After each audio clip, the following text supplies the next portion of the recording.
Hey guys, tonight we venture into the perfumed and perilous world of European royalty, where crowns came with more than just political power, they came with an almost legendary appetite for romantic conquest.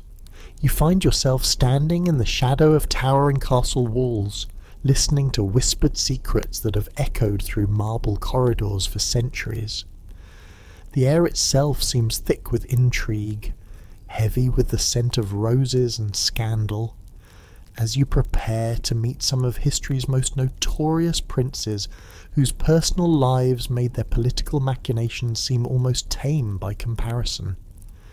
Picture yourself walking through these ancient halls where power and passion dance together in the most dangerous of waltzes. You're about to discover stories that courtiers whispered behind jeweled fans, tales that chroniclers often left out of official records, and secrets that shape the very foundations of European dynasties. The story may solve mysteries you never had an explanation for about why certain royal bloodlines seemed destined for drama, why particular kingdoms fell into chaos, or why some of history's most powerful men seemed utterly powerless when it came to controlling their own desires. So, before you explore the story with me, please take a moment to help me subscribe to the channel, like and share this video, or maybe leave a comment below, but make sure you do it when you really like what I bring to you. Let me know in the comments where you're watching from tonight, whether you're tucked under covers in New York or perhaps catching this during a quiet evening in London. Maybe share what draws you to these historical tales of royal misbehaviour. Do you find them fascinating, shocking, or perhaps surprisingly relatable in their very human failings?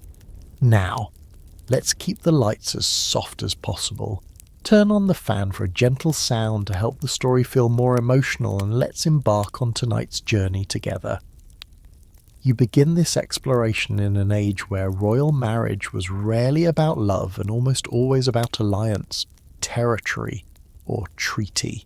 Yet within these political arrangements, human nature had a way of asserting itself with remarkable persistence. European princes, raised from birth to believe in their divine right to rule, often extended that sense of entitlement far beyond the throne room. They lived in a world where their smallest whims could reshape borders, where their casual words might launch armies, and where their romantic inclinations could topple governments or birth bastard dynasties that would influence politics for generations. The very architecture of royal courts seemed designed to facilitate these romantic adventures. You notice how palace layouts typically included private chambers connected by hidden passages, gardens with secluded grottos, and music rooms where intimate concerts provided perfect cover for whispered conversations. Historians still argue whether these design elements were intentional provisions for royal discretion or simply happy accidents that ambitious courtiers learned to exploit. Royal protocol itself created a strange contradiction. Princes were simultaneously the most watched and the most protected people in their realms. Every public moment was scrutinized, recorded, and analyzed by ambassadors, courtiers, and chroniclers, yet this very attention created blind spots.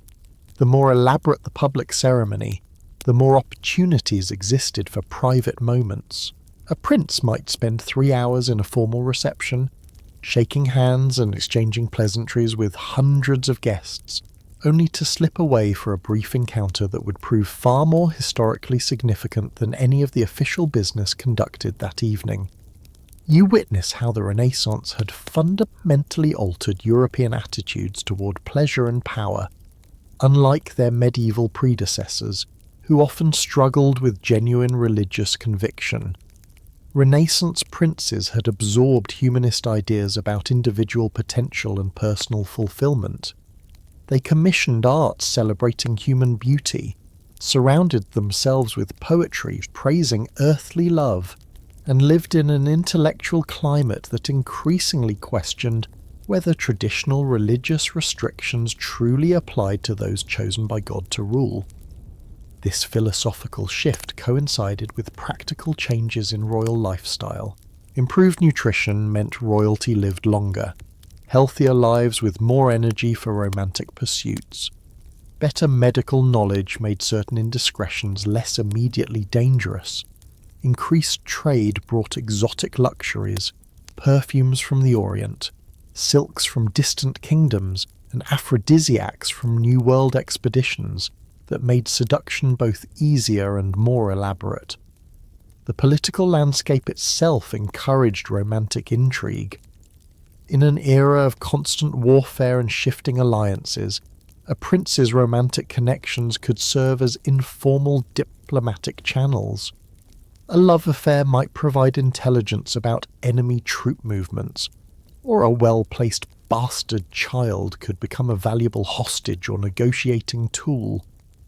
Some princes developed reputations not just for numerous conquests, but for strategic ones, choosing lovers who could provide access to rival courts or influential families.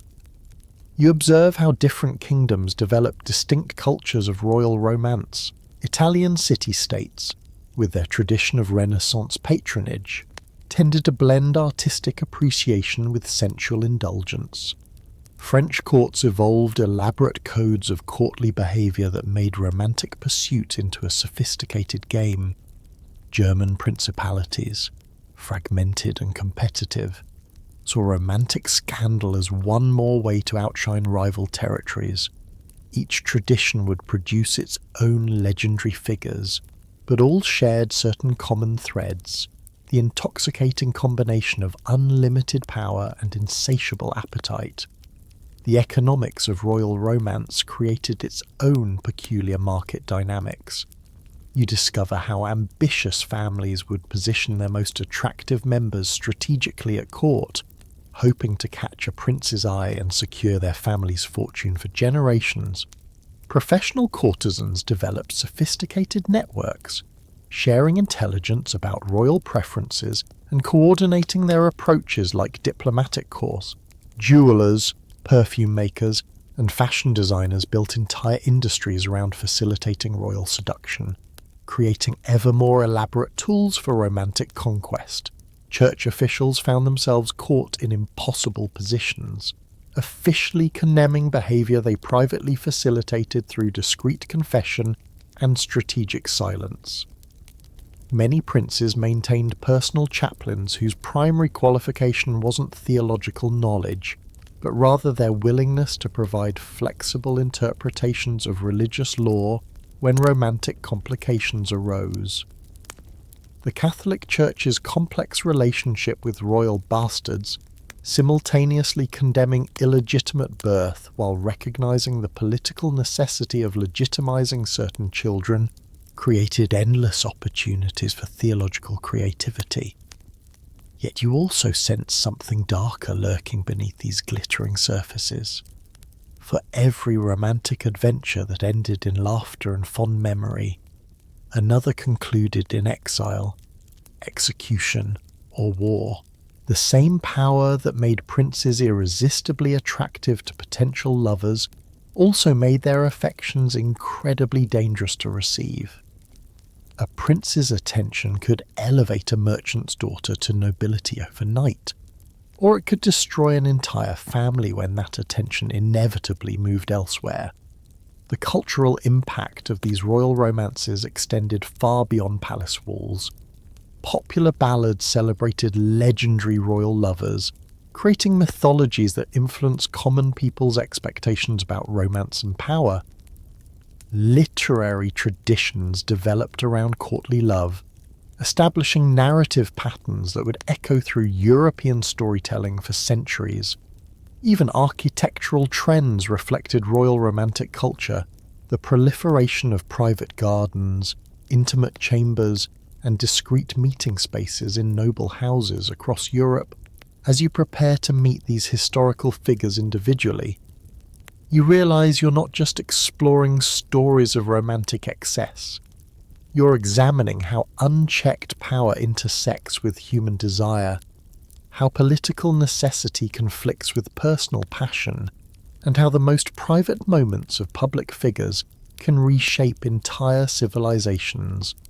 The princes you're about to encounter weren't simply indulgent or immoral.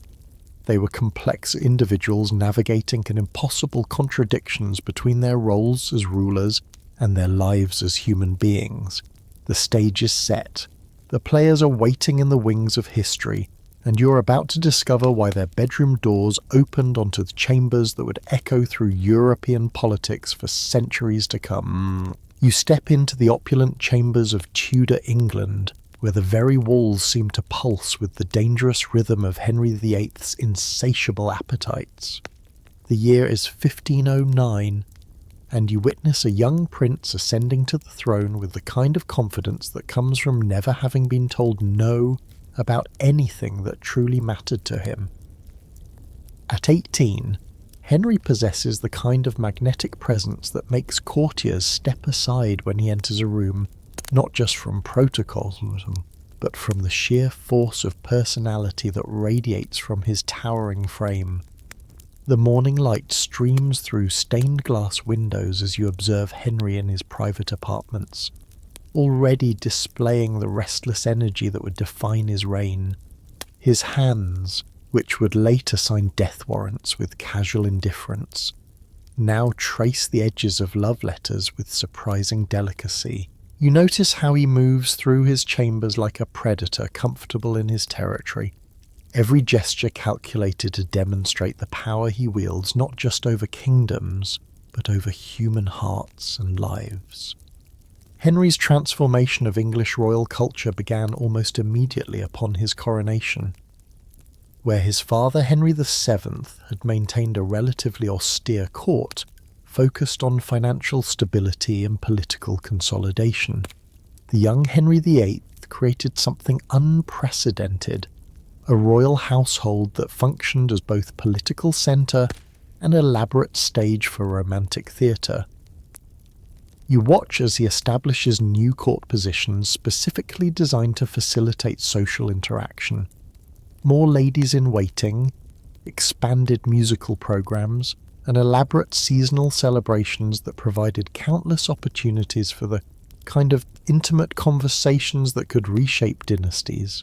The early years of Henry's reign reveal a calculated approach to romantic conquest that historians still debate whether to attribute to natural charisma or carefully cultivated technique.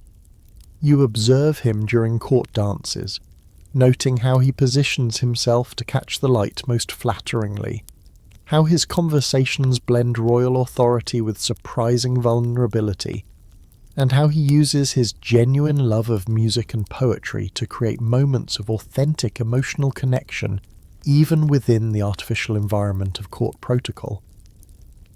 Catherine of Aragon, Henry's first wife, initially seemed to satisfy both his political needs and personal desires. You witness their early relationship during tournaments and state dinners, observing how Henry's public displays of affection served multiple purposes, demonstrating his virility to foreign ambassadors, establishing Catherine's status as beloved queen, and creating a romantic mythology around their marriage that helped legitimize his reign. Yet even in these early years, you notice the restless glances, the lingering conversations with ladies in waiting, the subtle ways Henry tested the boundaries of marital fidelity. The court culture Henry created became a sophisticated machine for romantic intrigue. You discover how he revolutionized the traditional English approach to royal romance by importing elements from French and Italian courts, the elaborate gift-giving rituals, the complex dance protocols that allowed for sanctioned physical contact, and the poetic traditions that provided acceptable language for expressing desires that would be scandalous if stated directly. His courtiers quickly learned to read the subtle signals that indicated royal interest, and ambitious families began positioning their daughters strategically within this new social ecosystem. Henry's famous pursuit of Anne Boleyn reveals the sophisticated psychology behind his romantic methodology. You observe him during the extended courtship, noting how he deliberately prolonged the chase to heighten both his own excitement and Anne's perceived value. His love letters to Anne, which survived history's attempts at discretion, demonstrate a fascinating blend of royal authority and genuine emotional vulnerability. He writes not just as a king commanding obedience, but as a man genuinely tormented by desire and uncertainty about reciprocation. The political implications of Henry's romantic choices became clear as his need for a male heir intersected with his genuine emotional attachments. You witness the moment when personal desire and dynastic necessity aligned in his pursuit of Anne Boleyn, creating a perfect storm that would ultimately reshape English religion, politics, and culture. His decision to break with Rome wasn't simply about divorce, it represented the triumph of personal will over institutional authority, a precedent that would echo through European politics for centuries. Yet Anne Boleyn's fall illustrates the deadly flip side of royal romantic attention. You observe the speed with which Henry's passion transformed into suspicion, then into murderous certainty of betrayal. The same qualities that had made Anne irresistibly attractive, her wit, her independence, her refusal to be easily conquered, became evidence of her guilt once Henry's interest began to wane. Within days of her execution, you witness Henry's attention already turning to Jane Seymour, demonstrating the terrifying efficiency with which he could compartmentalize emotional attachment. The pattern established with Anne Boleyn would repeat itself throughout Henry's subsequent marriages, though each iteration revealed new aspects of his complex psychology. Jane Seymour's quiet compliance provided temporary satisfaction, but her death in childbirth prevented the relationship from reaching the point where Henry's interest might have wandered. Anne of Cleves's political marriage demonstrated Henry's ability to reject even a bride chosen by his advisors when physical attraction proved impossible to manufacture. Catherine Howard's youth and vivacity initially rekindled Henry's romantic enthusiasm, but her previous relationships provided the excuse he needed when that enthusiasm inevitably cooled. You notice how Henry's approach to romance evolved with his physical deterioration and advancing age. The confident young prince who had once danced until dawn gradually became a suspicious older man who viewed romantic relationships increasingly through the lens of potential betrayal. His final marriage to Catherine Parr succeeded precisely because she understood this psychological shift and positioned herself more as devoted nurse than passionate lover. The broader impact of Henry's romantic methodology extended far beyond his personal relationships. You observe how his example influenced an entire generation of English nobility, who learned to view marriage and romance as tools of political advancement rather than purely personal choices. The dissolution of the monasteries, officially justified by the religious reform, provided Henry with vast resources that he could use to reward supporters and punish enemies in his various romantic campaigns. His establishment of the Church of England created a religious structure that could be modified to accommodate royal romantic decisions, setting a precedent for the subordination of spiritual authority to personal desire. Historians still argue whether Henry's later marriages represented genuine attempts at companionship or simply increasingly desperate efforts to recapture the excitement of his younger years. Contemporary accounts describe a man who remained genuinely charming in one-on-one conversations, even as his political behaviour became increasingly erratic and violent. Foreign ambassadors noted his continued ability to make individual courtiers feel uniquely appreciated and understood, even while conducting mass executions of former friends and advisors. The psychological portrait that emerges from Henry's romantic history reveals a man trapped between unlimited political power and very human emotional needs. You witness someone who could reshape an entire nation's religious structure to accommodate his romantic desires, yet who remained genuinely uncertain about whether his wives loved him or merely feared him. His romantic relationships became increasingly performative, elaborate theatrical productions designed to convince both participants and observers of emotions that may no longer have existed naturally. As you prepare to leave Henry's court for the even more elaborate romantic theatres of continental Europe, you realise you've witnessed more than just royal misbehaviour. You've seen how personal psychology and political power can combine to create historical forces that reshape civilizations for centuries to come. You find yourself transported across the English Channel into the glittering labyrinth of French court life, where the very air seems perfumed with ambition and desire. The Sun King's palace at Versailles stretches endlessly before you, its hall of mirrors reflecting not just light, but the countless romantic intrigues that would define European aristocracy for generations. You walk these marble corridors where Louis XIV's descendants transformed royal romance from mere personal indulgence into an elaborate art form that required its own etiquette, vocabulary, and unwritten rules of engagement. The French approach to royal romance differed fundamentally from the explosive passions you witnessed in Henry VIII's England. Here, you observe a culture where romantic pursuit became as ritualized and sophisticated as diplomatic negotiation. Louis XV, the great-grandson of the Sun King, perfected this approach during his long reign from 1715 to 1774, creating a court culture where royal mistresses wielded political influence that rivaled elected officials in other nations. You notice how French princes learned to balance multiple simultaneous relationships with the precision of master chess players, maintaining official wives for dynastic purposes, while conducting carefully orchestrated affairs that served both personal pleasure and political strategy. The physical environment of Versailles itself encouraged these romantic elaborations.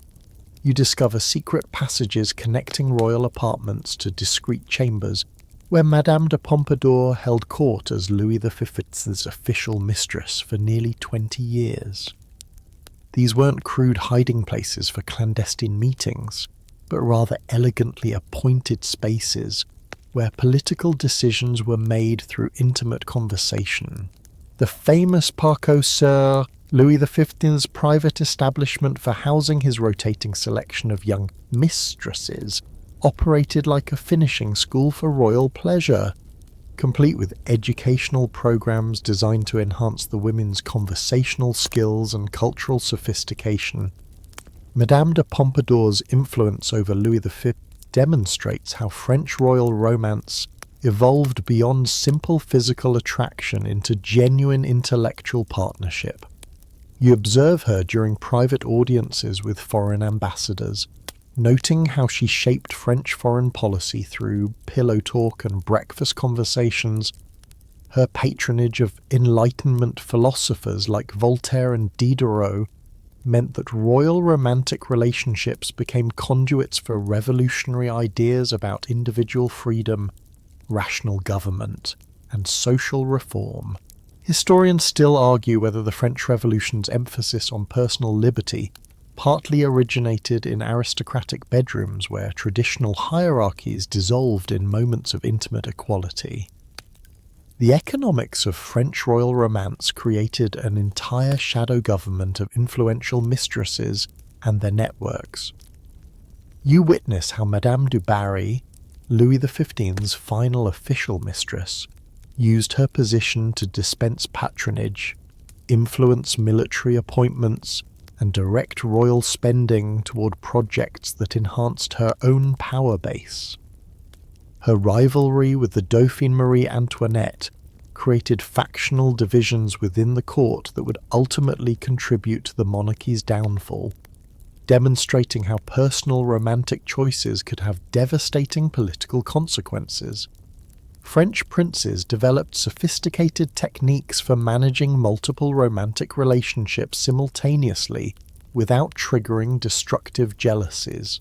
You observe Louis XV's carefully orchestrated schedule, which included designated time slots for different mistresses, elaborate gift-giving protocols that ensured each woman felt uniquely valued, and complex social hierarchies that provided official recognition for various categories of royal romantic attachment.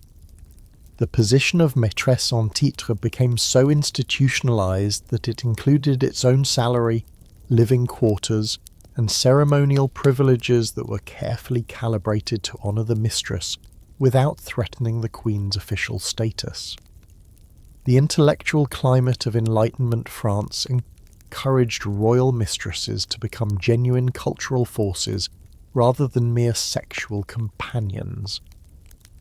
You discover how Madame de Pompadour's salon hosted debates between leading philosophers, sponsored innovative theatrical productions, and funded scientific research that advanced French technological development. Her influence over artistic taste shaped the Rococo movement in painting, sculpture, and interior design, creating an aesthetic that celebrated sensuality and emotional sophistication as expressions of refined civilization rather than moral corruption. Yet beneath this elegant surface, you witness the brutal realities of French court life. Women who lost royal favour faced immediate social exile and often financial ruin. The elaborate protocols that governed royal romance created intense competition among aristocratic families who sacrificed their daughters' emotional well-being and sometimes their lives in pursuit of royal attention. You observe how the constant pressure to maintain royal interest led mistresses to experiment with increasingly dangerous cosmetics, radical fashion choices, and risky medical procedures designed to preserve youthful beauty. The religious complications of French royal romance created ongoing tensions between royal authority and Catholic doctrine. Louis XV's public adultery scandalized the church hierarchy, yet his financial support for religious institutions ensured clerical silence about his personal behavior. You witness the elaborate theological gymnastics performed by royal confessors, who developed sophisticated arguments about why royal adultery might actually serve divine purposes by producing enlightened governance and cultural advancement. The king's romantic relationships with married aristocrats created additional complications, as cuckolded husbands struggled to balance personal humiliation with the career advantages that came from royal attention to their wives. French romantic culture influenced European aristocracy through an elaborate network of intermarriage, diplomatic exchange, and cultural imitation. You observe how minor German princes imported French mistresses, along with French fashion and French cuisine, attempting to recreate Versailles' sophisticated romantic atmosphere in their own smaller courts. Spanish and Italian aristocrats sent their daughters to French finishing school specifically to learn the conversational skills and cultural sophistication that might catch royal attention. Even English courtiers, despite their nation's ongoing political rivalry with France, privately admired and attempted to emulate French techniques for managing royal romance. The literary culture surrounding French court life created new narrative forms that celebrated romantic sophistication rather than martial valor or religious devotion. You discover how novels like Dangerous Liaisons emerged directly from observations of aristocratic romantic behavior, creating fictional scenarios that were often less scandalous than actual court life. These literary works exported French romantic ideals throughout Europe, influencing how educated people conceptualized love, desire, and the relationship between personal fulfillment and social responsibility. The French Revolution's attack on aristocratic privilege included specific denunciations of royal romantic excess, Yet revolutionaries simultaneously adopted many of the personal freedoms that had originated in aristocratic bedrooms. You witness how revolutionary leaders like Danton and Robespierre, despite their public moralism, conducted their own romantic lives with freedoms that would have been impossible without the precedents established by Louis XIV's libertine descendants. The revolutionary emphasis on individual choice and personal autonomy reflected values that had been practiced, if not publicly acknowledged, in French royal circles for generations. As Louis XVI and Marie Antoinette faced the guillotine, their accusers specifically cited royal romantic excess as evidence of monarchical corruption. Yet you realize that French royal romance had actually contributed to Enlightenment ideals about individual freedom, intellectual equality between men and women, and the importance of emotional satisfaction in human relationships. The very freedoms that revolutionary France claimed to invent had been quietly practiced in royal bedrooms for decades. Do you remember how we began this journey by observing the dangerous intersection of unlimited power and human desire? In French courts, you've witnessed how that intersection could produce genuine cultural advancement alongside personal tragedy, sophisticated artistic achievement alongside political corruption. The French approach to royal romance created a template for aristocratic behaviour that would influence European culture long after the monarchy's violent end. You step through the heavy oak doors into the sun-drenched palazzos of Renaissance Italy, where the very stones seem to whisper tales of passion that intertwined with papal politics and Medici machinations. The warm Mediterranean air carries the scent of jasmine and intrigue as you find yourself in a world where princes of the church competed with secular nobility and romantic excess, and where bastard sons of popes could become cardinals before their 20th birthdays. Here, in the cradle of the Renaissance, you witness how artistic genius and sexual libertinism danced together in ways that would have scandalized Northern European courts, but somehow seemed perfectly natural under the Italian sun. The Borgia family epitomizes everything scandalous and magnificent about Italian Renaissance romance. You observe Pope Alexander VI, born Rodrigo Borgia, conducting papal business from chambers where his mistresses lounged on silk cushions and his acknowledged bastard children played at his feet. Unlike the discreet arrangements you witnessed in French courts, Italian Renaissance princes flaunted their romantic relationships with an almost theatrical boldness that transformed scandal into spectacle. Cesare Borgia, the Pope's son, moved through Italian courts like a figure from mythology, equally comfortable discussing military strategy with Niccolo Machiavelli and composing love sonnets for the wives of rival princes.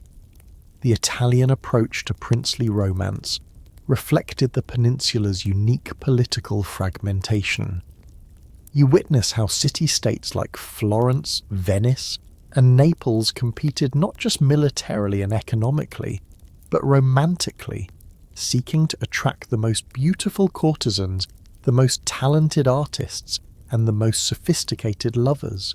The Medici family transformed romantic patronage into a tool of cultural diplomacy, using their legendary parties and artistic commissions to create an atmosphere where political alliances could be negotiated through intimate relationships.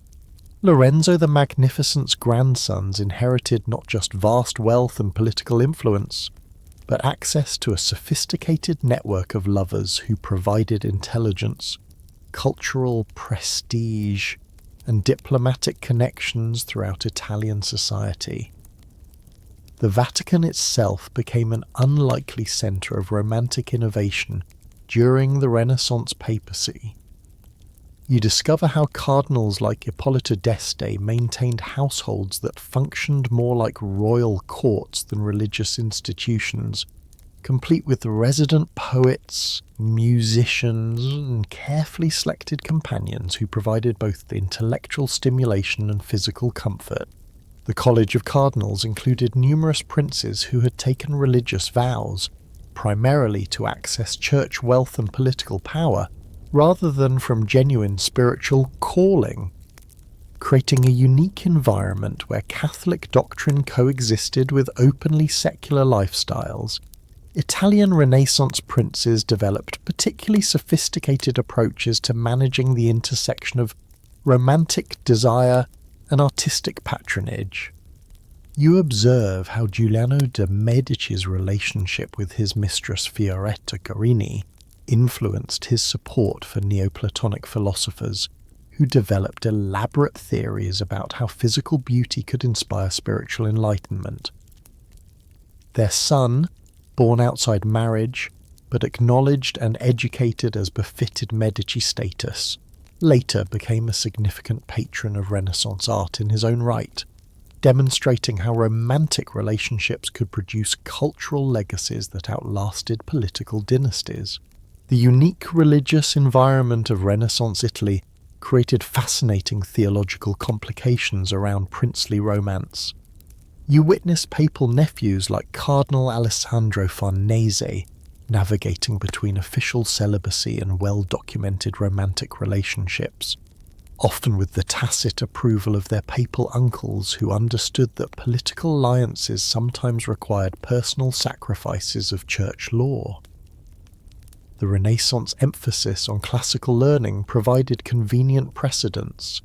If ancient Roman senators could maintain multiple households, surely Renaissance princes could adapt classical models to contemporary needs. Historians still argue whether the Italian Renaissance produced more sophisticated approaches to romantic relationships or simply more elaborate justifications for traditional aristocratic license. Contemporary accounts describe philosophical discussions in Medici gardens where Platonic theories about love provided intellectual frameworks for understanding relationships that medieval theology would have condemned outright. Marsilio Ficino's translations of Plato gave Renaissance princes a vocabulary for discussing romantic desire as a pathway to divine truth rather than merely carnal indulgence. The artistic culture of Renaissance Italy created unprecedented opportunities for romantic encounters between princes and the creative talents they patronized. You discover how intimate relationships developed between aristocratic patrons and the artists, musicians, and writers they supported, creating a cultural environment where intellectual collaboration and romantic attraction reinforced each other. Michelangelo's passionate friendships with aristocratic patrons like Tommaso de' Cavalieri influenced not just his personal life but his artistic development, while painters like Raphael used their romantic relationships with Roman aristocrats as inspiration for religious paintings that smuggled sensual themes into sacred contexts. The economics of Italian Renaissance romance operated on principles that would influence European court culture for centuries. You observe how Italian princes pioneered the practice of maintaining separate establishments for different categories of romantic relationship, official palazzos for wives and legitimate children, discreet apartments for acknowledged mistresses, and private villas for more adventurous encounters that required complete secrecy. These arrangements required enormous financial resources, but provided unprecedented flexibility for managing complex romantic and political obligations simultaneously. Venice developed its own distinctive approach to aristocratic romance, taking advantage of the Republic's unique political structure and commercial connections to create romantic opportunities unavailable in other Italian states. You witness how Venetian princes used their city's position as a crossroads between East and West to import exotic luxuries, foreign customs, and international courtesans who brought sophisticated techniques learned in Ottoman and Byzantine courts. The famous carnival season provided official sanction for romantic adventures that would be scandalous during the rest of the year, creating a cultural institution that exported Venetian romantic innovations throughout Europe. The papal court's approach to managing princely romance created precedents that would influence Catholic policy toward royal bastards for centuries. You observe how Pope Julius II's acknowledgement of his nephews and their romantic relationships established informal protocols for integrating illegitimate children into aristocratic society without officially challenging Catholic teaching about marriage and celibacy. These arrangements required elaborate legal fictions and theological interpretations, but they allowed the Church to maintain political alliances with powerful families whose support was essential for papal authority. Italian Renaissance princes developed particularly creative approaches to commemorating their romantic relationships through artistic commission.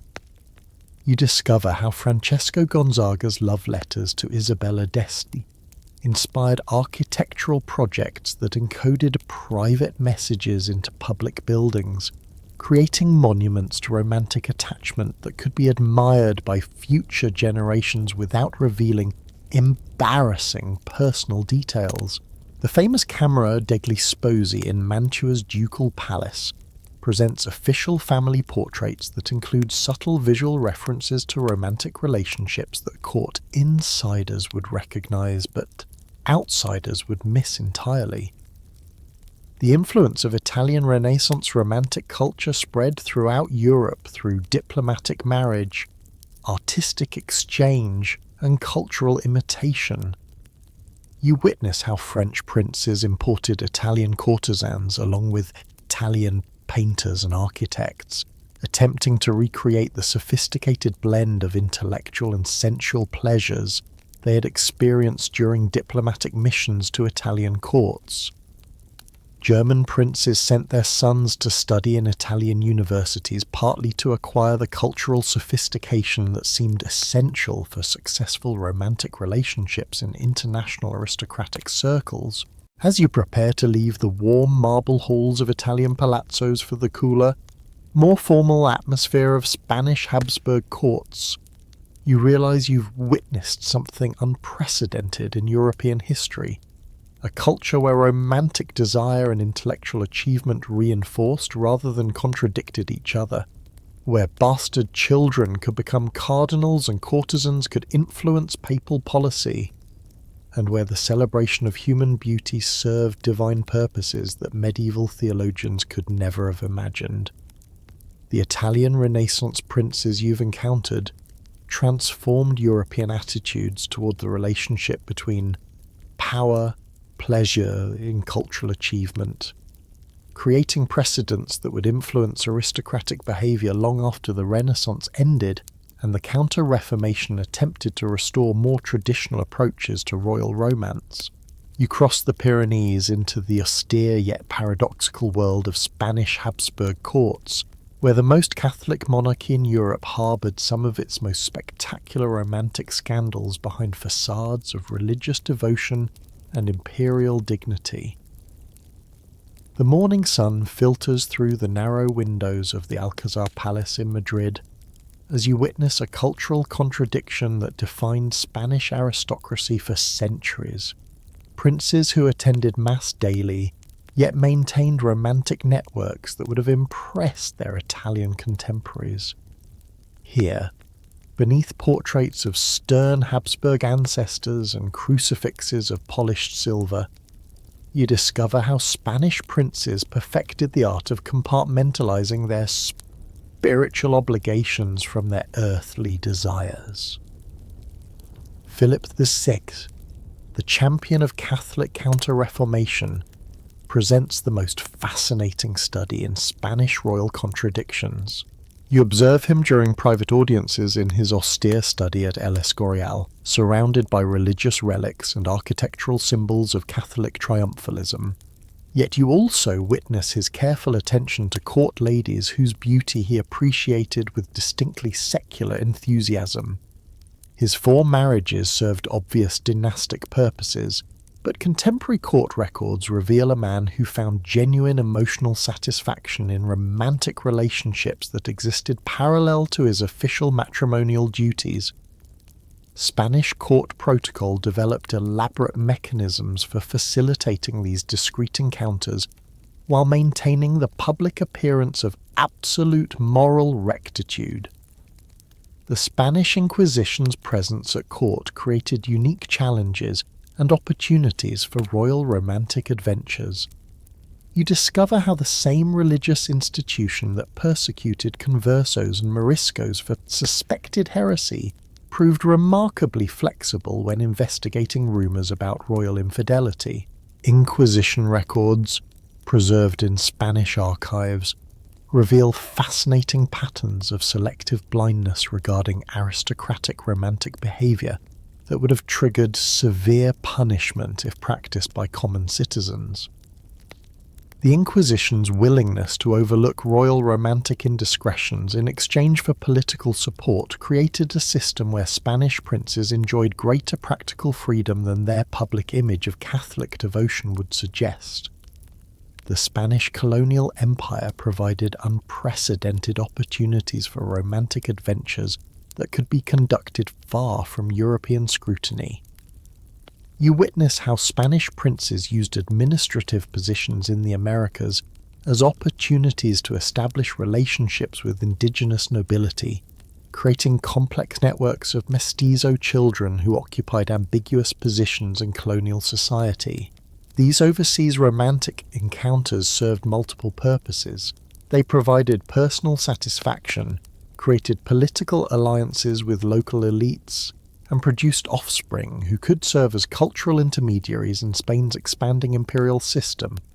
Don Juan of Austria, Philip II's acknowledged bastard son, embodied the Spanish approach to managing royal illegitimate children.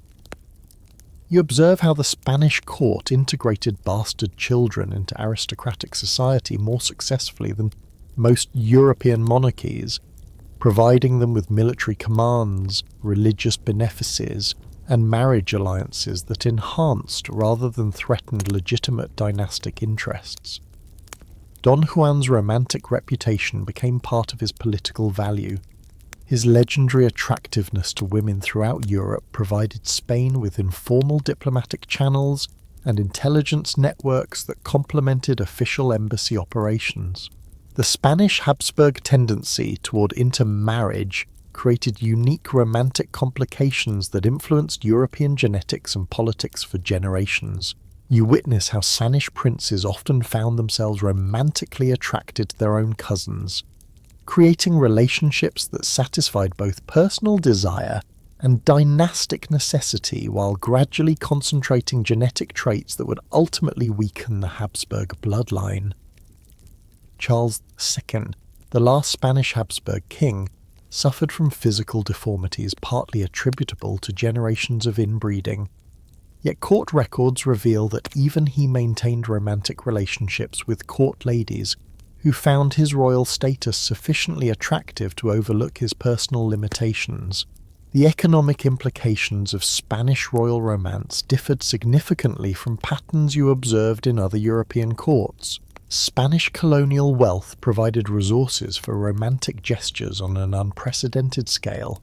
You discover records of Spanish princes commissioning entire fleets to transport exotic gifts to their mistresses, establishing convents to provide for discarded lovers, and funding elaborate festivals that served as public demonstrations of romantic devotion.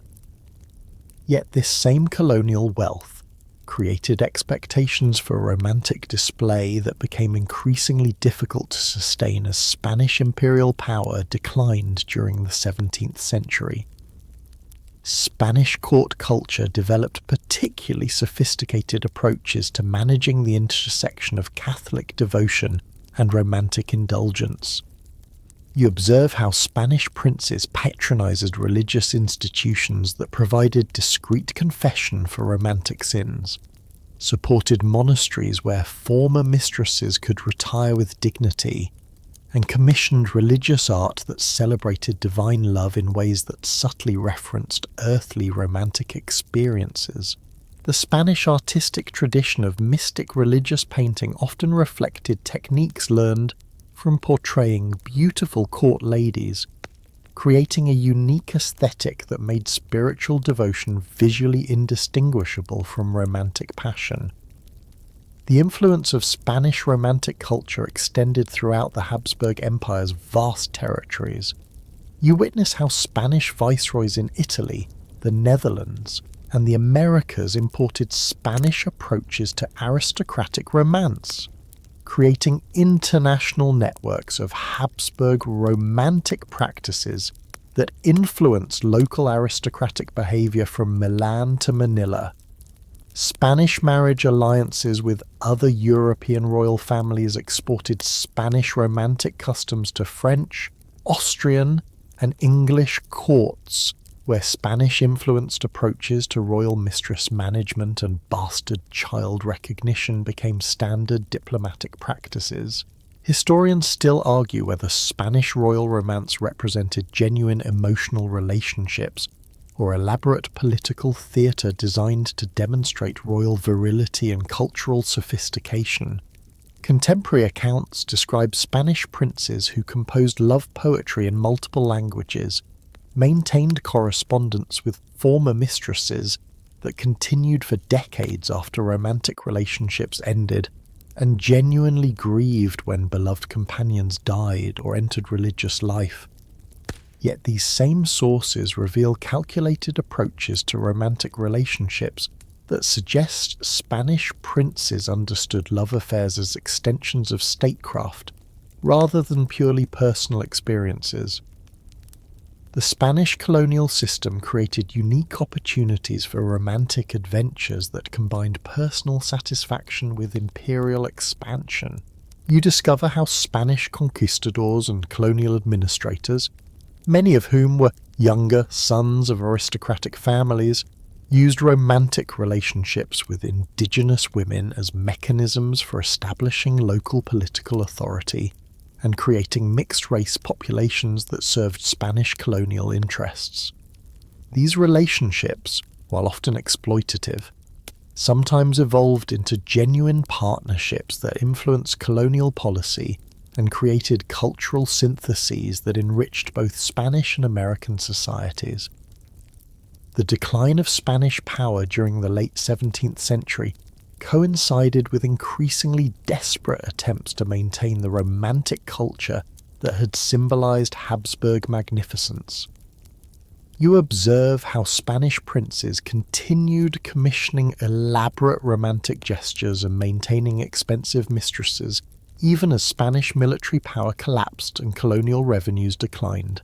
The gap between romantic aspirations and financial reality became particularly obvious during the reign of Charles II, whose court maintained elaborate protocols for royal romance despite the king's obvious physical limitations and the monarchy's obvious political weakness. The Spanish approach to royal romance created lasting influences on European culture through literature, art, and social customs that outlasted the Habsburg dynasty's political power. The figure of Don Juan, whether based on specific historical individuals or literary imagination, became a pan-European archetype that influenced romantic literature from Mozart's operas to Byron's poetry. Spanish romantic customs influenced European attitudes toward honour, courtship, a relationship between religious devotion and earthly pleasure in ways that remained visible in European culture well into the modern era. As you prepare to leave the shadowed corridors of Spanish palaces for the more politically fragmented but romantically innovative German principalities, you realize you've witnessed how the world's most powerful Catholic monarchy created space for romantic relationships that would have scandalized medieval theologians, while simultaneously maintaining public images of religious devotion that inspired counter-Reformation Catholics throughout Europe. The Spanish Habsburg approach to royal romance demonstrated that even the most ideologically rigid political systems could adapt to accommodate human desires that transcended official doctrine, creating cultural precedents that influenced European aristocratic behaviour long after Spanish political dominance ended. You emerge from the unified grandeur of Spanish Habsburg courts into the delightfully chaotic romantic landscape of German principalities, where hundreds of minor princes compensated for their limited territories with unlimited enthusiasm for amorous adventures. The morning mist rises from the Rhine Valley as you approach a patchwork of small castles, each representing a different princely family, desperately attempting to outshine their neighbours through increasingly elaborate displays of romantic sophistication. Here, in this fragmented political environment, you discover how competition between rival princes created an arms race of seduction that produced some of Europe's most creative and outrageous romantic innovations. The Holy Roman Empire's complex political structure created unique opportunities for romantic intrigue that would have been impossible in more centralized monarchies. You observe how Prince Elector Augustin the Strong of Saxony, who also ruled as King of Poland, used his dual royal status to maintain separate romantic establishments in Dresden and Warsaw, creating a continental network of mistresses who provided both personal satisfaction and valuable political intelligence. His legendary strength, which allegedly enabled him to break horseshoes with his bare hands, became part of a carefully cultivated romantic mythology that enhanced his appeal to potential lovers while intimidating rival princes who might consider competing for the same women. The economic realities of small German states forced princes to develop cost-effective approaches to romantic display that maximized impact while minimizing expense. You witness how the Margrave of Baden-Baden created elaborate hunting parties that served multiple purposes. They provided opportunities for intimate encounters with carefully selected guests, demonstrated the prince's besulth and hospitality to potential political allies, and created memorable experiences that enhanced his romantic reputation throughout German aristocratic circles. These hunting parties became so famous that invitations were coveted throughout European high society, transforming a relatively minor German prince into an internationally recognized figure purely through romantic innovation. The Lutheran Reformation's impact on German princely romance created fascinating theological complications that differed significantly from the Catholic context you observed in Spanish and Italian courts. You discover how Protestant German princes used their religious authority to reinterpret Christian doctrine in ways that provided greater freedom for romantic relationships while maintaining appearances of spiritual leadership. The concept of clerical marriage, which Protestant theology had established for Lutheran pastors, created precedents that German princes extended to justify their own romantic flexibility, arguing that spiritual leaders required emotional satisfaction to provide effective guidance for their subjects. Bavarian princes, who remained Catholic despite surrounding Protestant influences, developed particularly creative approaches to managing the intersection of counter-Reformation theology and aristocratic romantic culture. You observe how Maximilian Elector of Bavaria maintained public images of Catholic devotion while conducting romantic relationships that were carefully structured to avoid direct contradiction with church doctrine. His court developed sophisticated protocols for blessing romantic relationships that fell short of marriage but exceeded casual encounters, creating quasi-religious ceremonies that provided spiritual sanction for arrangements that medieval theology would have condemned outright. The competitive atmosphere among German princes created innovative approaches to romantic gift-giving that influenced European luxury markets for centuries. You witness how Prince-Elector Johann Wilhelm of the Palatinate commissioned entire workshops to produce mechanical toys, elaborate jewellery, and exotic perfumes specifically designed for a romantic presentation, creating industries that exported German romantic innovations throughout Europe. His famous mechanical gardens, where clockwork figures enacted romantic scenarios while visitors strolled through carefully designed landscapes, became tourist attractions that enhanced his political prestige while providing perfect settings for his own romantic encounters. German university towns provided unique opportunities for princes to conduct romantic relationships with educated women who possessed intellectual sophistication rare in purely aristocratic circles. You discover how Prince-Elector Karl Theodor of Bavaria maintained residences near universities in Heidelberg and Munich, specifically to facilitate relationships with professors' daughters and wives, creating intellectual salons where romantic attraction combined with genuine scholarly discussion. These relationships influenced his patronage of Enlightenment philosophy and scientific research, demonstrating how German princely romance could produce genuine cultural advancement alongside personal satisfaction. The complex system of German princely intermarriage created romantic opportunities and complications that resembled elaborate chess games played across generations.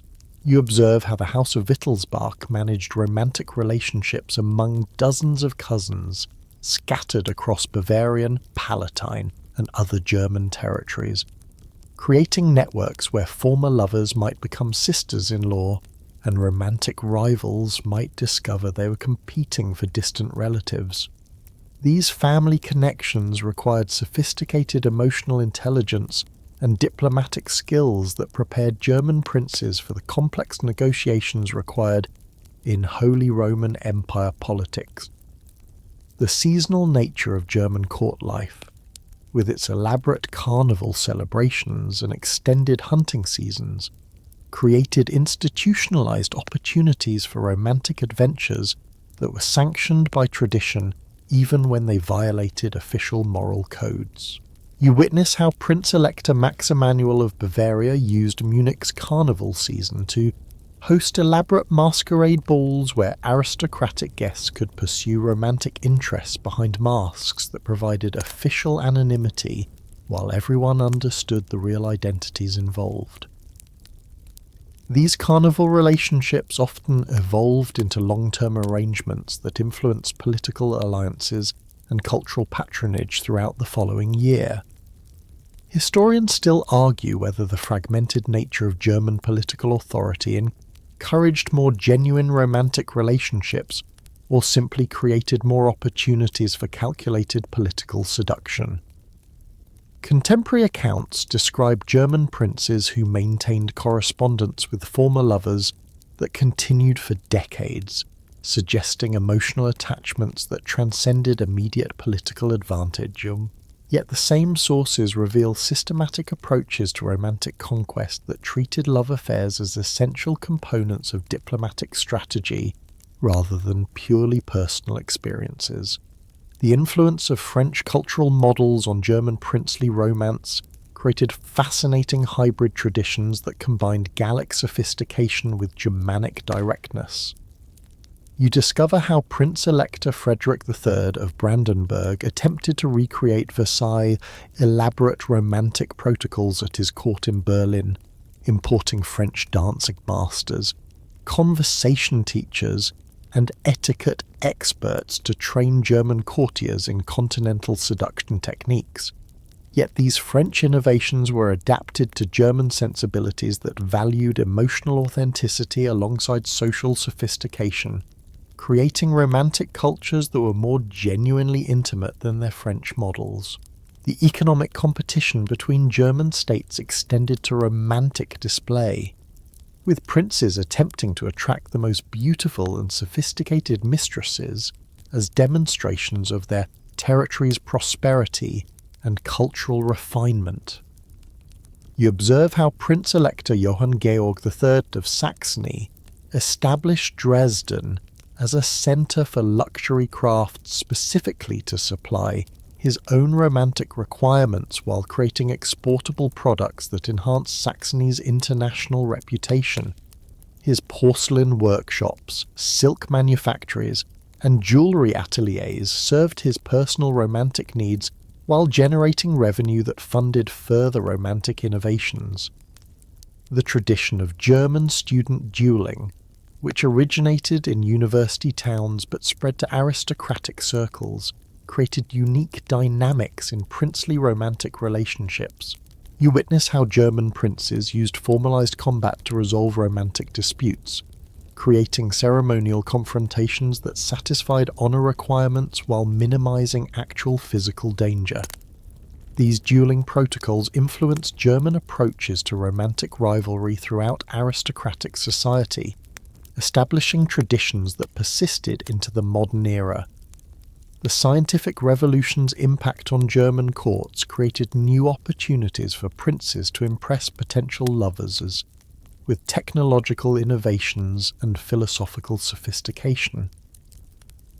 You discover how Prince-Elector Frederick III of Brandenburg maintained Europe's most advanced astronomical observatory, partly to create romantic opportunities with learned ladies who appreciated intellectual achievement alongside traditional aristocratic attractions.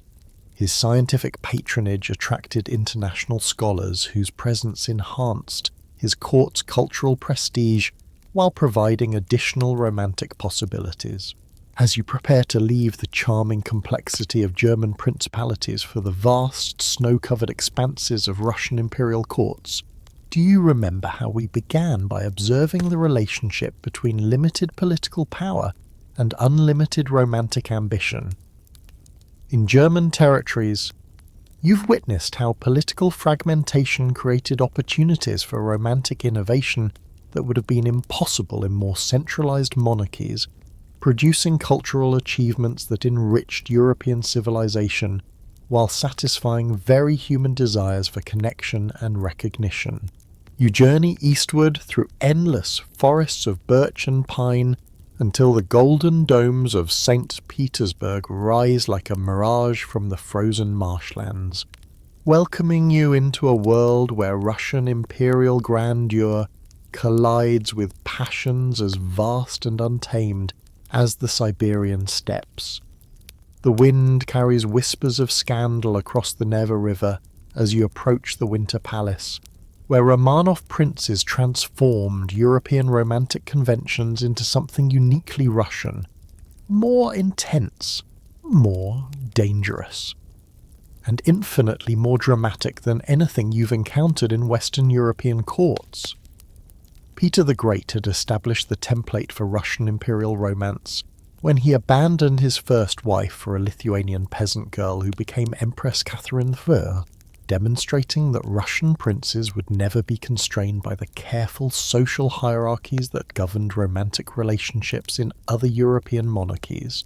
You witness how this precedent echoed through subsequent generations of Romanov princes, who approached romantic relationships with the same expansive ambition they brought to territorial conquest and cultural transformation. The Russian approach to princely romance operated on a scale that matched the empire's geography, vast, extreme, and utterly indifferent to conventional limitations. The unique structure of Russian court life created romantic opportunities impossible in Western Europe's more established aristocracies. You observe how the relatively recent origins of Russian noble families meant that social boundaries remained fluid enough to permit romantic relationships across class lines that would have been unthinkable in France or England.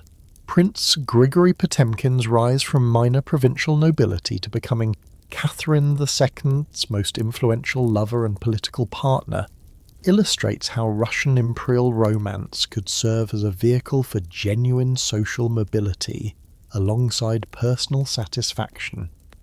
The long Russian winters created intimate court atmospheres where romantic relationships could develop with unusual intensity and duration. You find yourself in the candlelit halls of the Winter Palace during the darkest months of the year, observing how extended periods of indoor confinement forced courtiers into closer proximity than would occur in milder climates.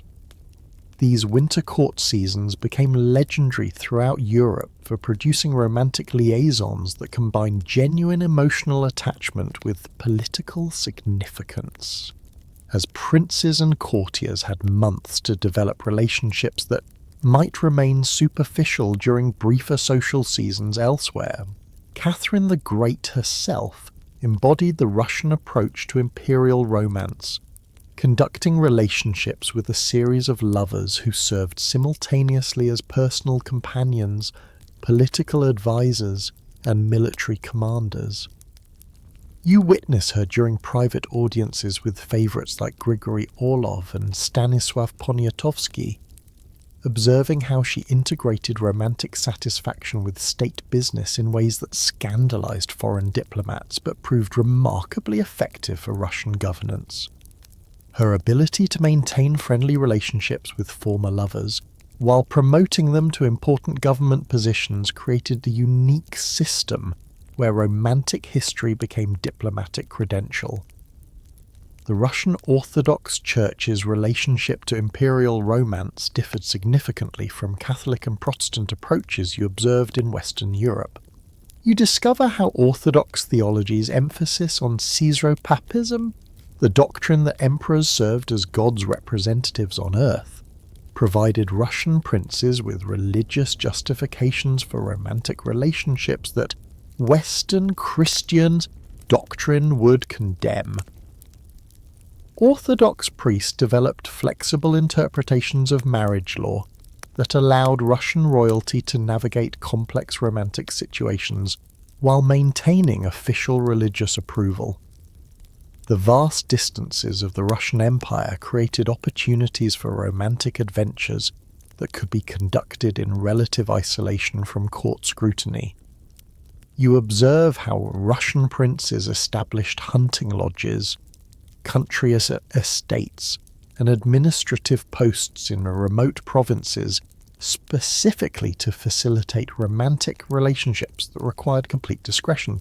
These distant establishments often became centres of local cultural development, as princes imported European luxuries and artistic innovations to impress their romantic companions while simultaneously advancing Russian cultural sophistication.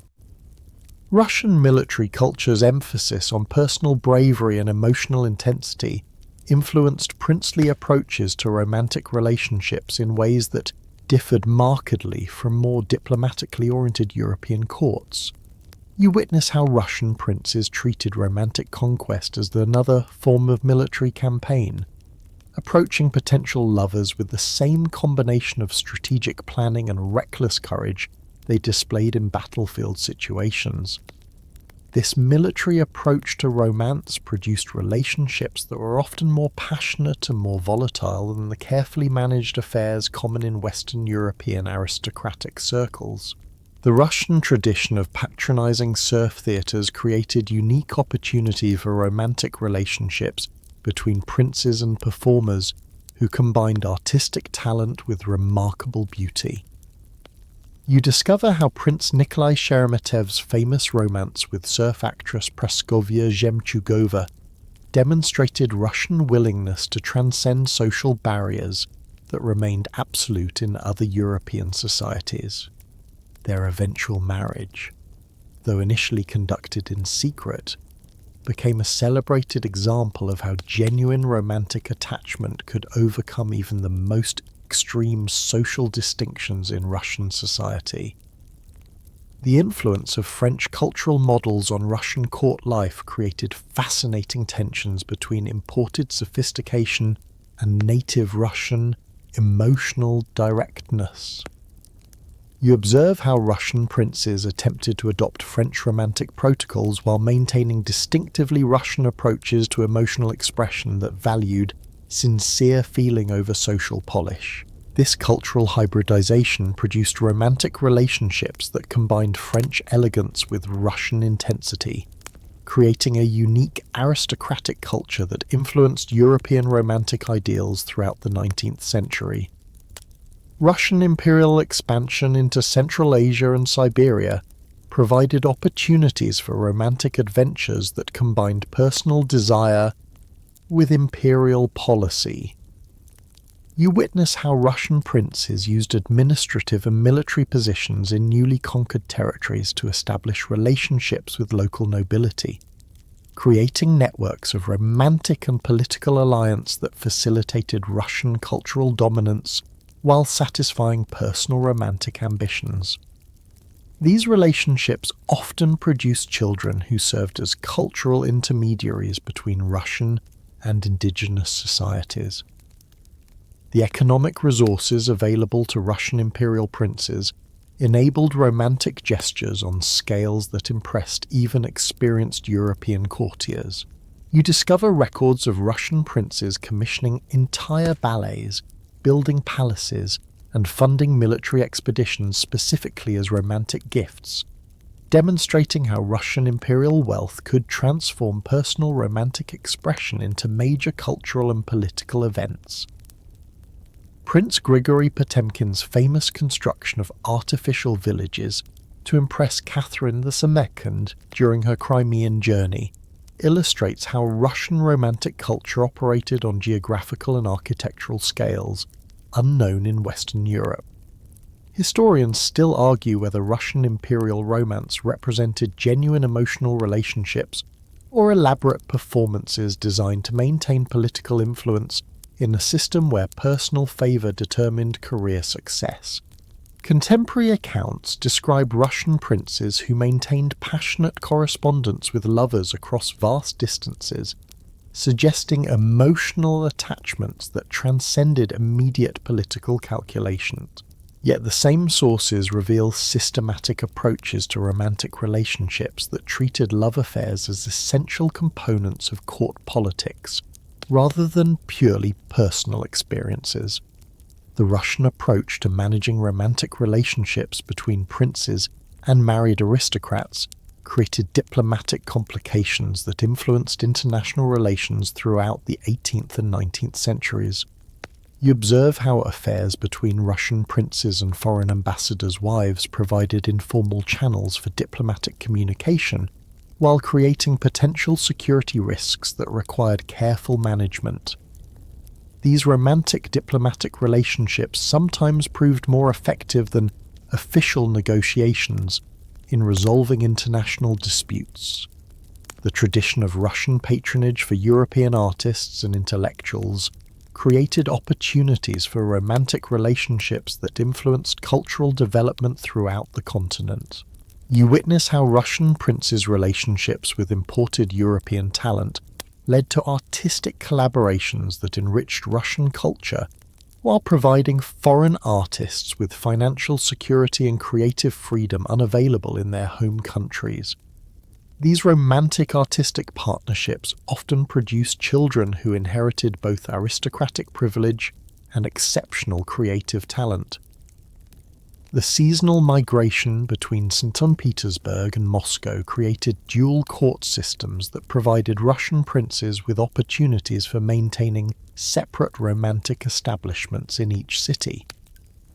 You discover how this geographical flexibility allowed for complex romantic arrangements that would have been impossible to manage in more geographically constrained European monarchies, creating patterns of seasonal romance that influenced Russian social customs for generations. As you prepare to leave the vast, snow-covered expanse of Russian territories for the more politically turbulent atmosphere of Polish-Lithuanian courts, you realize you've witnessed romantic relationships operating on scales of intensity, duration, and geographical scope that matched the empire's unprecedented territorial ambitions and cultural aspirations.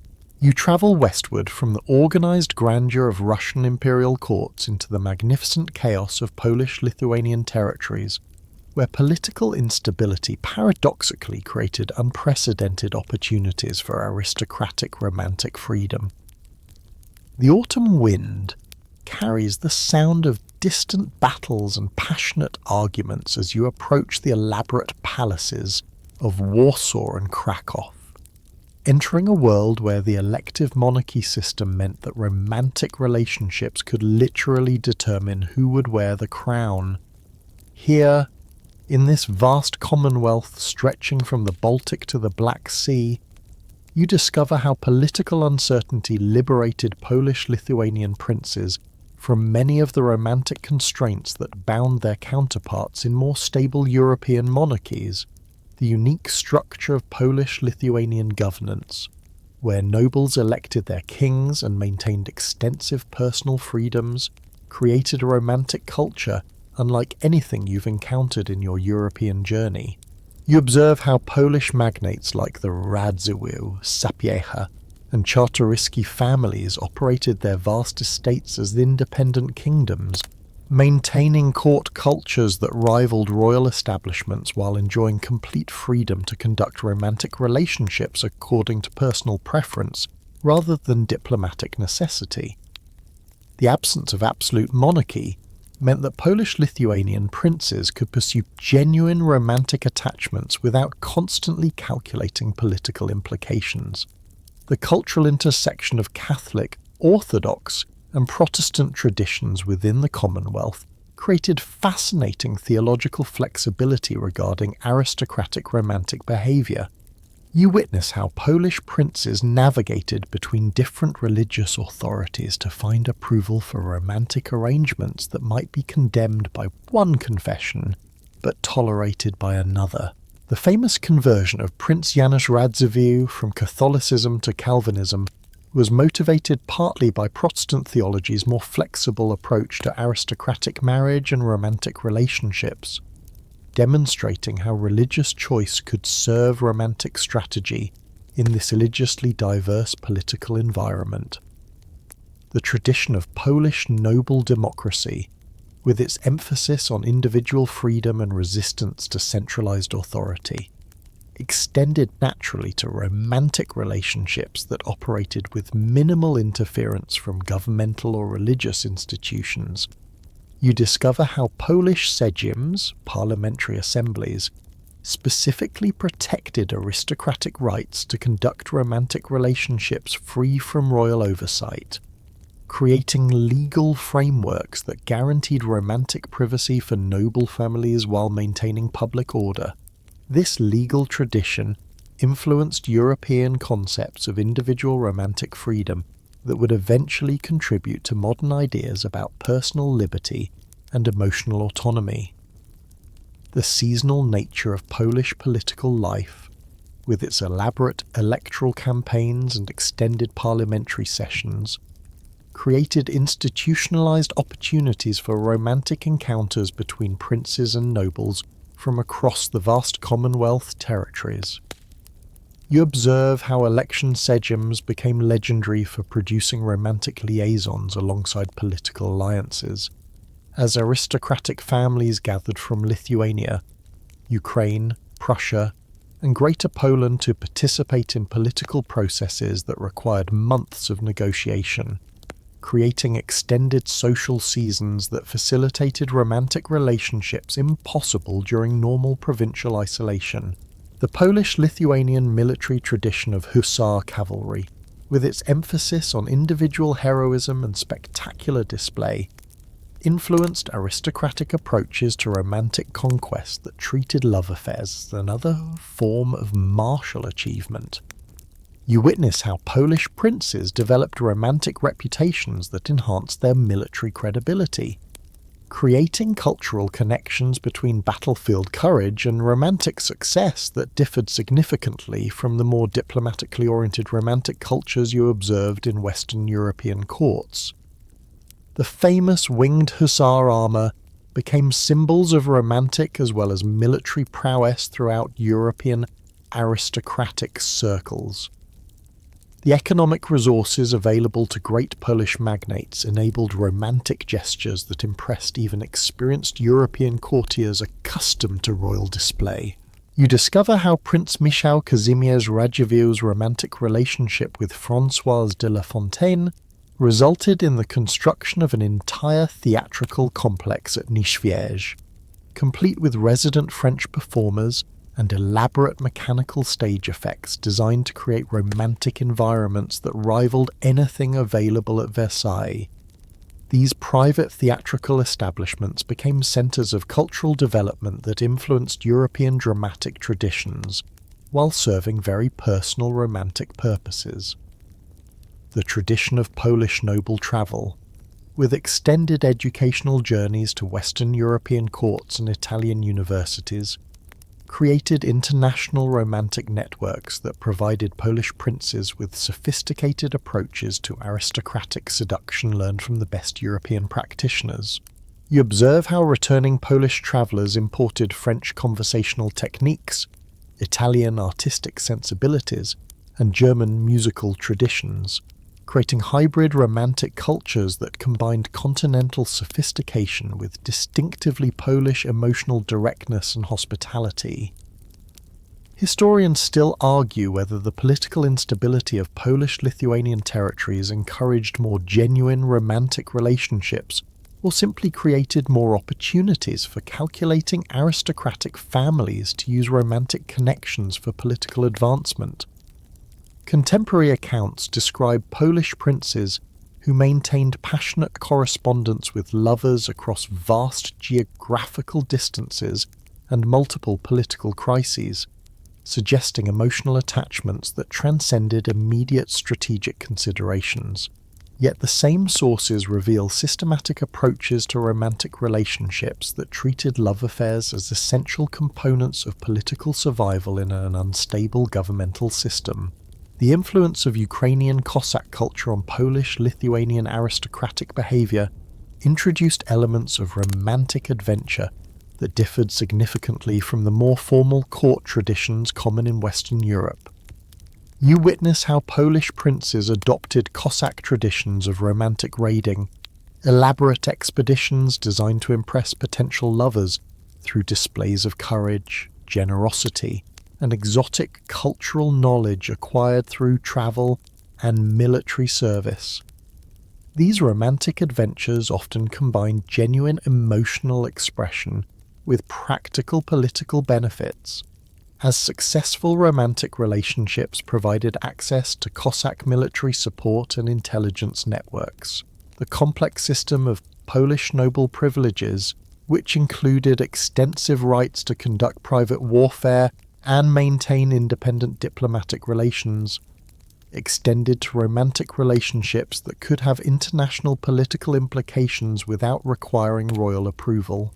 You discover how Prince Adam Kazanovski's romantic relationship with French aristocrat Marie-Louise de Gonzague eventually resulted in her marriage to King Władysław IV, demonstrating how Polish noble romantic networks could influence royal marriage policy and international alliance systems. The seasonal migration between urban palaces and rural estates created opportunities for Polish princes to maintain multiple romantic establishments that provided different types of companionship appropriate to different social seasons and political circumstances. You observe how magnate families developed sophisticated protocols for managing romantic relationships that required different levels of discretion depending on political conditions, religious calendar, and international diplomatic situations. The tradition of Polish noble hospitality, which required aristocratic hosts to provide elaborate entertainment for extended periods, created natural opportunities for romantic relationships to develop over weeks or months of shared cultural activities. You witness how Polish princes used their legendary hospitality traditions to create romantic opportunities that combined genuine emotional connection with effective political networking, producing relationships that served multiple purposes while maintaining reputations for generous and sophisticated entertainment. The decline of Polish-Lithuanian political power during the 17th and 18th centuries paradoxically intensified aristocratic romantic culture.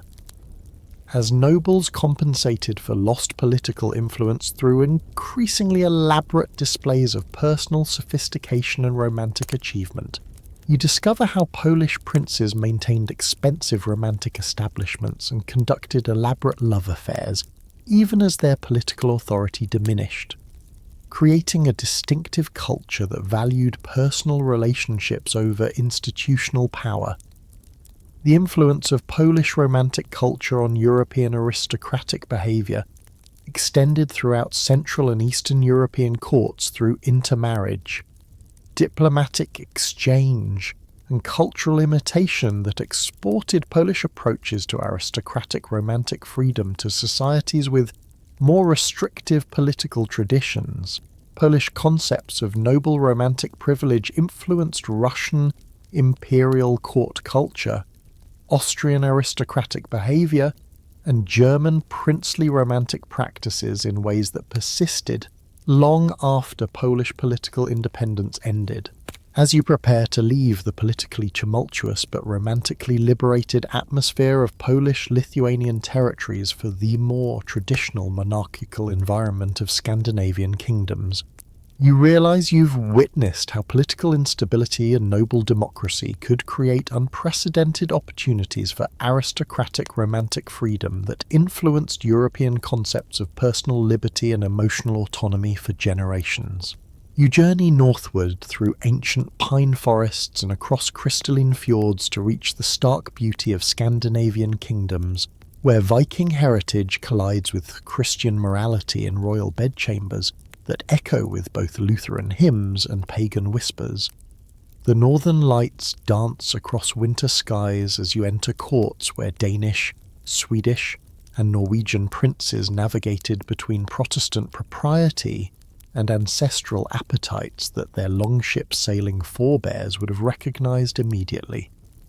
Here, beneath elaborate Renaissance palaces built over medieval strongholds, you discover how Nordic royalty developed uniquely Scandinavian approaches to romantic relationships that balanced imported European sophistication with distinctly Northern European attitudes toward pleasure, power, and personal freedom. Christian IV of Denmark embodies the Scandinavian approach to royal romance, publicly devout, privately passionate, and utterly indifferent to the contradiction between these two aspects of his personality. You observe him during morning prayers in the chapel at Rosenborg Castle, noting his genuine piety and careful attention to Protestant liturgical requirements, then witness his transformation during evening court entertainments where his legendary charm and physical vitality made him irresistible to Danish and international aristocrats alike. His ability to compartmentalize religious duty and romantic desire reflects a distinctively Scandinavian approach to personal morality that valued sincere devotion alongside honest acknowledgement of human appetites. The relatively informal nature of Scandinavian court culture, compared to the elaborate protocols you observed in French and Spanish courts, created opportunities for romantic relationships to develop with unusual naturalness and emotional authenticity. You witness how Swedish princes participated in seasonal festivals that retained elements of pre-Christian celebration, creating officially sanctioned occasions where romantic pursuits could unfold with minimal interference from religious or political authorities. The midsummer celebrations that became traditional throughout Scandinavian territories provided annual opportunities for romantic adventures that were considered normal expressions of seasonal joy rather than scandalous violations of moral propriety. The Protestant Reformation's impact on Scandinavian royal romance created theological frameworks that were more accommodating to aristocratic romantic behaviour than Catholic doctrine, yet more structured than the complete religious flexibility you observed in some German principalities. You discover how Lutheran emphasis on marriage as a blessed secular institution, rather than a sacrament requiring clerical administration, provided Scandinavian princes with greater flexibility for managing complex romantic relationships while maintaining official religious approval. The concept of clerical marriage, which Protestant theology had established for Lutheran pastors, created precedents that Scandinavian princes adapted to justify their own romantic arrangements. The harsh Närvarande climate created intimate court atmospheres during long winter seasons where romantic relationships could develop with an unusual intensity and duration. You find yourself in the candlelit halls of Stockholm's royal palace during the darkest months of the year, observing how extended periods of indoor confinement created opportunities for deep emotional connections that might remain superficial in milder climates with more outdoor social opportunities. These winter court seasons became famous throughout Northern Europe for producing romantic liaisons that combined genuine emotional attachment with political significance. The Scandinavian tradition of royal involvement in military campaigns created unique opportunities for romantic adventures that combined personal desire with patriotic duty. You observe how Danish and Swedish princes used their participation in the 30 Years' War to establish romantic relationships with German and Central European aristocrats, creating international networks that served both personal and diplomatic purposes. The legendary romantic exploits of Swedish King Gustavus Adolphus during his German campaigns enhanced his military reputation while providing valuable intelligence about enemy court politics and alliance possibilities. The economic resources of Scandinavian kingdoms, enriched by Baltic trade and colonial ventures, enabled royal romantic gestures that impressed European courts despite the relatively modest size of Nordic territories.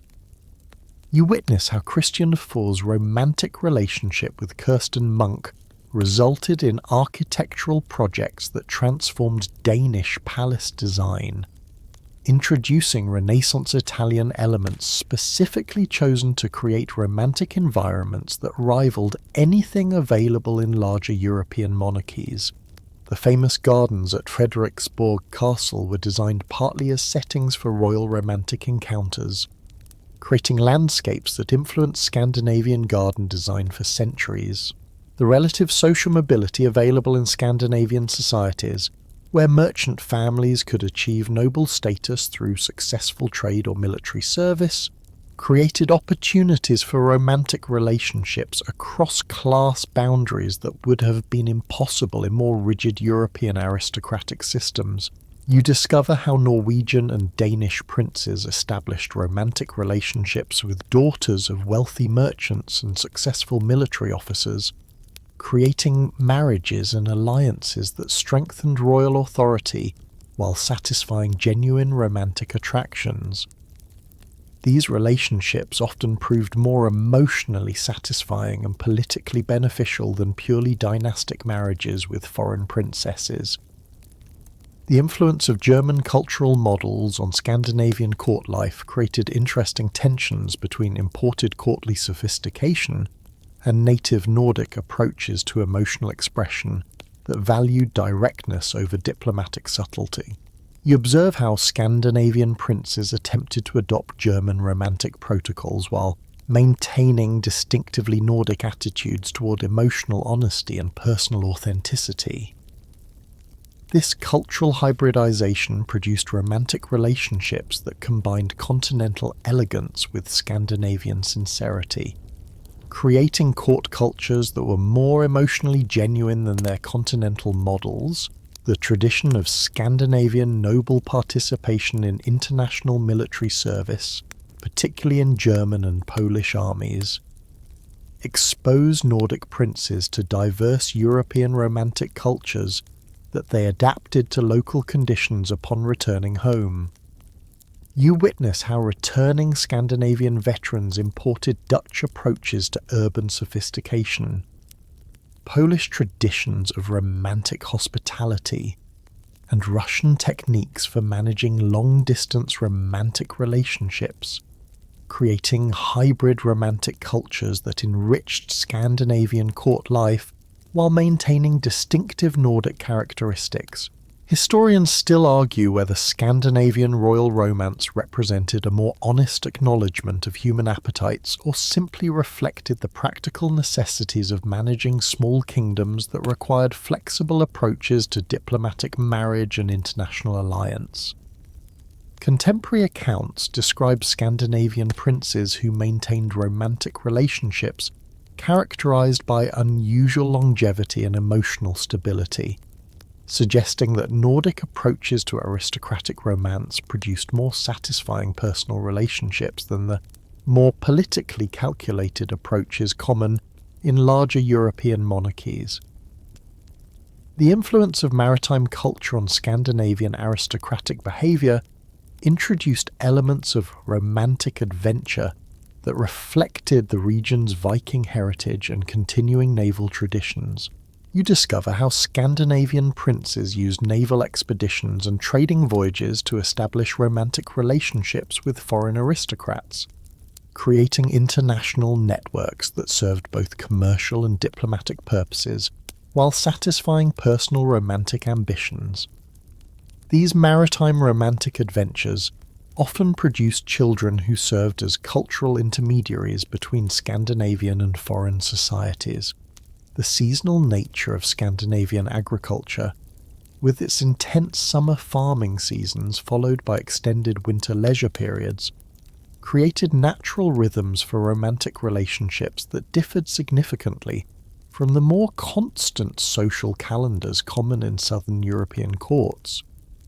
You observe how Scandinavian princes developed sophisticated approaches to managing seasonal romantic relationships that provided intimate companionship during isolated winter months, while allowing for romantic adventures during summer festivals and trading expeditions. The Protestant emphasis on reading and literacy, which was more advanced in Scandinavian territories than in many European regions, created opportunities for romantic relationships based partly on intellectual compatibility and shared literary interests. You witness how Scandinavian princes maintained romantic correspondence that demonstrated sophisticated literary skills and genuine emotional insight, suggesting that Protestant educational traditions produced aristocratic romantic relationships with greater intellectual content than purely physical or political attractions. The tradition of Scandinavian royal participation in academic and scientific pursuits, which reflected Protestant values about education and rational inquiry, created opportunities for romantic relationships with learned women who possessed intellectual accomplishments rare in purely aristocratic circles. You discover how Danish and Swedish princes established romantic relationships with professors' daughters and wives, creating intellectual salons that advanced Scandinavian participation in European Enlightenment culture while satisfying personal romantic desires. The influence of Scandinavian romantic culture on European aristocratic behaviour extended throughout Northern European courts through intermarriage, diplomatic exchange, and cultural imitation that exported Nordic approaches to aristocratic romantic authenticity to societies with more artificial court traditions. Scandinavian concepts of romantic honesty and emotional directness influenced German princely behaviour, Russian imperial court culture, and English aristocratic romantic practices in ways that persisted throughout the early modern period. As you prepare to leave the honest, wind-swept atmosphere of Scandinavian kingdoms for the more musically sophisticated environment of Austrian Habsburg courts, you realize you've witnessed romantic relationships that combined continental sophistication with Viking-era emotional directness, creating distinctive Nordic approaches to aristocratic romance that influenced European concepts of authentic emotional expression. You descend from the honest winds of Scandinavian fjords into the perfumed corridors of Habsburg Vienna, where the sound of Mozart's harpsichord mingles with whispered secrets in a dozen European languages. The morning light filters through enormous windows of the Hofburg Palace as you enter a world where Austrian princes transformed romantic pursuit into high art, creating a court culture where musical genius, diplomatic intrigue, and passionate love affairs dance together in harmonies as complex as any symphony. Here, at the crossroads of European civilization, you witness how Habsburg Vienna became the laboratory where aristocratic romance evolved into its most sophisticated and culturally significant form. The Austrian Habsburg approach to royal romance differed fundamentally from the patterns you've observed throughout your European journey, incorporating elements of Spanish ceremonial grandeur, French conversational sophistication, and Italian artistic patronage, while adding distinctly Austrian innovations that reflected the monarchy's unique position as the heart of the Holy Roman Empire. You observe Emperor Joseph II during private musical evenings at Schönbrunn Palace, noting how he used intimate concerts featuring Europe's most talented composers and performers to create romantic atmospheres that combined intellectual stimulation with sensual pleasure in ways that influenced European cultural development for generations. The musical culture of 18th century Vienna created unprecedented opportunities for romantic relationships between Austrian princes and the international community of composers, singers, and instrumentalists who gathered there to advance their careers. You witness how Archduke Rudolph's pioneer relationship with Ludwig van Beethoven evolved beyond mere financial support into genuine friendship and mutual intellectual respect, while other Habsburg princes developed more intimate relationships with female performers whose artistic talents provided sophisticated companionship unavailable through purely aristocratic social circles. These musical romantic relationships influenced compositional development and performance traditions that enriched European cultural heritage, while satisfying very personal emotional needs. The complex ethnic composition of the Austrian Empire, with its German, Hungarian, Czech, Polish, Italian, and Croatian populations, created opportunities for romantic adventures that combined personal desire with cultural exploration and political diplomacy. You discover how Austrian princes used their administrative responsibilities in diverse imperial territories to establish romantic relationships with local aristocrats, creating networks of personal attachment that facilitated imperial governance while providing access to different cultural traditions and aesthetic sensibilities. These multi-ethnic romantic relationships often produced children who served as cultural bridges between different imperial populations. The Catholic Counter-Reformation's influence on Austrian court culture created fascinating tensions between official religious devotion and sophisticated approaches to romantic relationships that pushed theological boundaries without explicitly challenging church authority.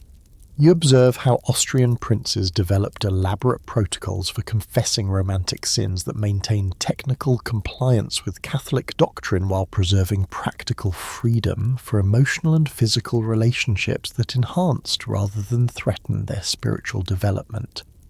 The tradition of courtly confession, where princes could discuss romantic complications with sympathetic clergy, created informal systems of pastoral counselling that influenced Catholic approaches to aristocratic moral guidance.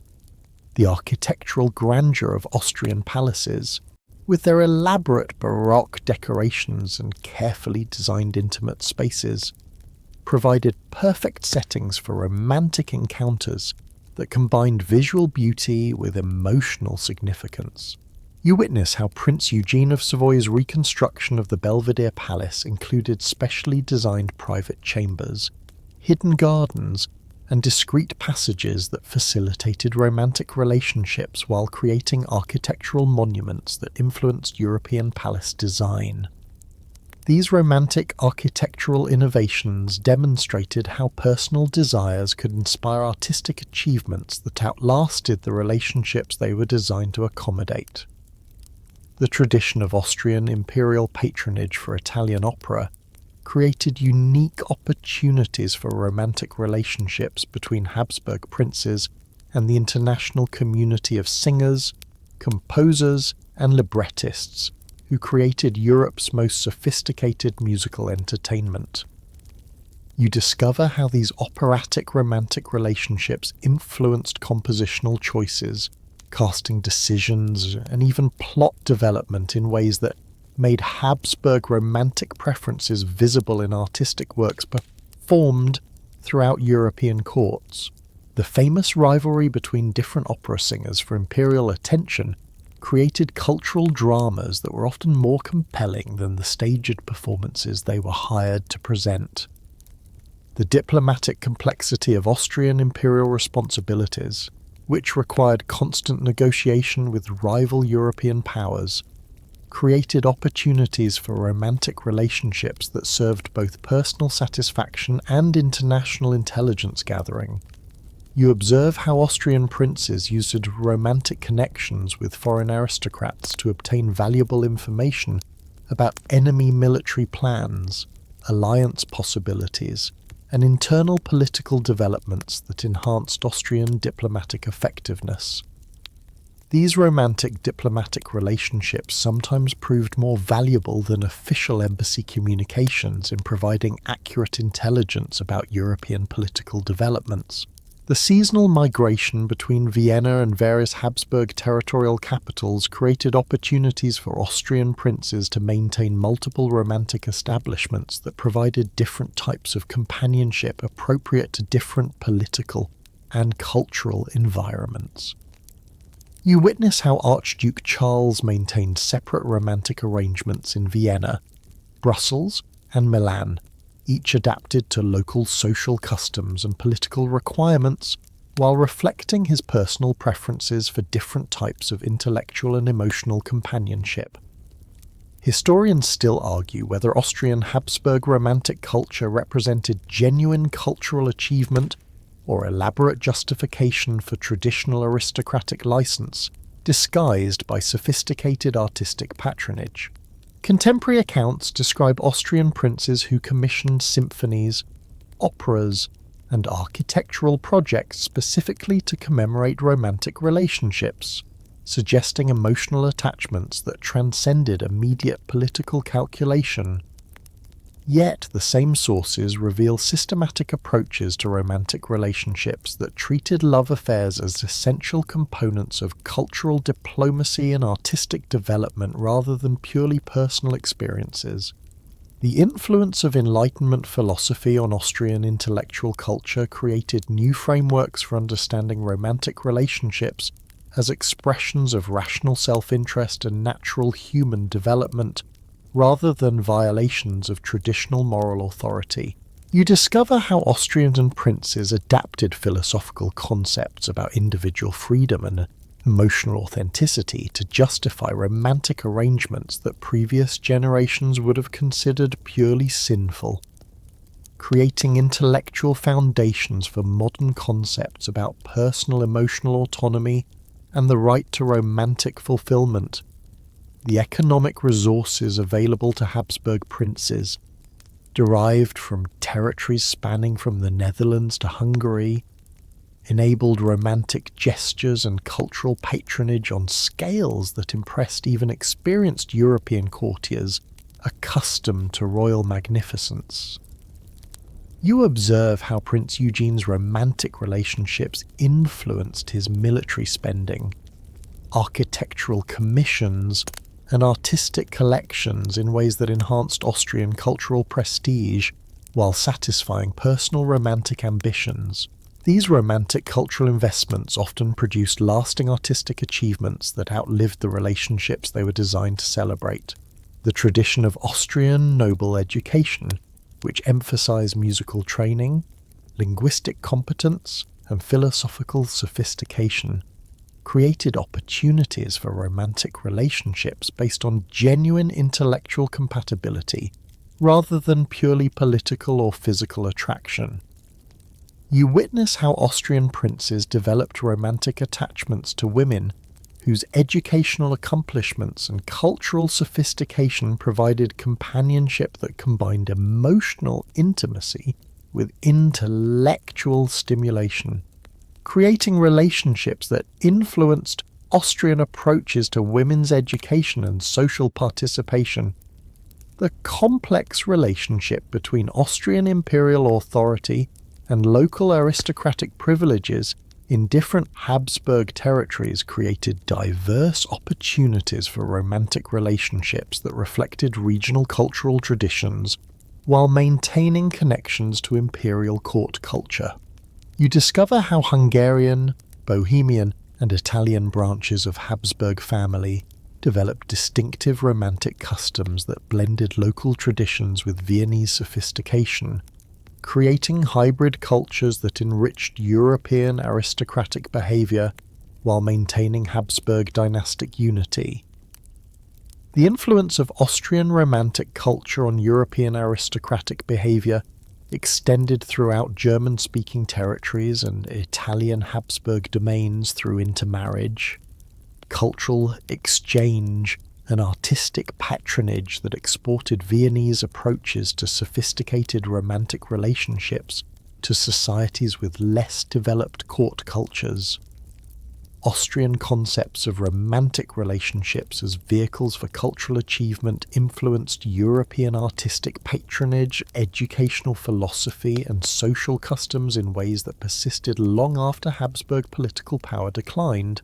As you prepare to leave the musical sophistication of Austrian Habsburg courts for the more commercially oriented environment of Dutch and Belgian territories, do you remember how we began this journey by observing the intersection of unlimited power and human desire? In Vienna, you've witnessed how that intersection could produce genuine cultural monuments that outlasted the romantic relationships they were created to celebrate. You travel westward through the flat, prosperous landscapes of the Low Countries, where windmills turn steadily in the sea breeze and merchant ships crowd harbours that connect Dutch and Belgian territories to trading networks spanning the globe.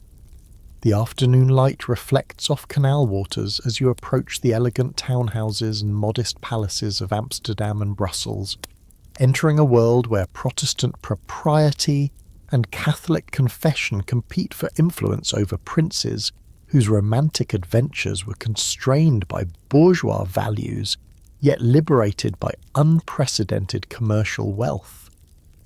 Here, in these democratic republics and constitutional monarchies, you discover how Dutch and Belgian royalty developed approaches to romantic relationships that balanced religious morality with practical recognition of human desires and political necessities.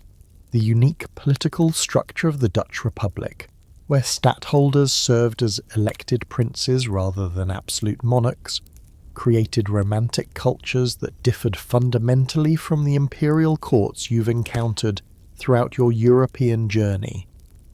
You observe Prince William III of Orange during council meetings with Dutch merchant oligarchs, noting how his political authority depended on maintaining a popular approval that could be threatened by romantic scandals, yet enhanced by marriages that demonstrated sound judgment and Protestant virtue. The Dutch approach to princely romance emphasized discretion, practical benefit, and respect for public opinion in ways that would have seemed impossibly restrictive to absolute monarchs, but provided Dutch princes with genuine emotional security and popular support. The Protestant theological environment of Dutch territories created frameworks for understanding romantic relationships that differed significantly from Catholic approaches you observed in Habsburg and French courts. You witness how Dutch Reformed theology's emphasis on marriage as a blessed secular partnership, combined with Calvinist concepts of predestination and divine approval, provided Dutch princes with religious justifications for romantic choices that served both personal satisfaction and political necessity. The absence of clerical celibacy requirements meant that Dutch Protestant clergy could offer practical advice about romantic relationships based on personal experience rather than theoretical theological speculation. The enormous commercial wealth generated by Dutch colonial empire and international trading networks enabled romantic gestures and cultural patronage that rivaled anything available in territorial monarchies, while maintaining distinctively bourgeois approaches to romantic display that emphasized substance over ceremonial grandeur. You discover how Prince Maurice of Nassau used his share of Dutch East India Company profits to commission intimate portraits, support experimental theatrical productions, and fund scientific research that impressed potential romantic partners with intellectual sophistication rather than mere aristocratic luxury. These commercially funded romantic investments often produced cultural innovations that influenced European artistic development while serving very personal emotional purposes. The seasonal nature of Dutch commercial life, with its elaborate trading expeditions and extended periods of maritime absence, created unique challenges and opportunities for romantic relationships that required their unusual flexibility and emotional resilience.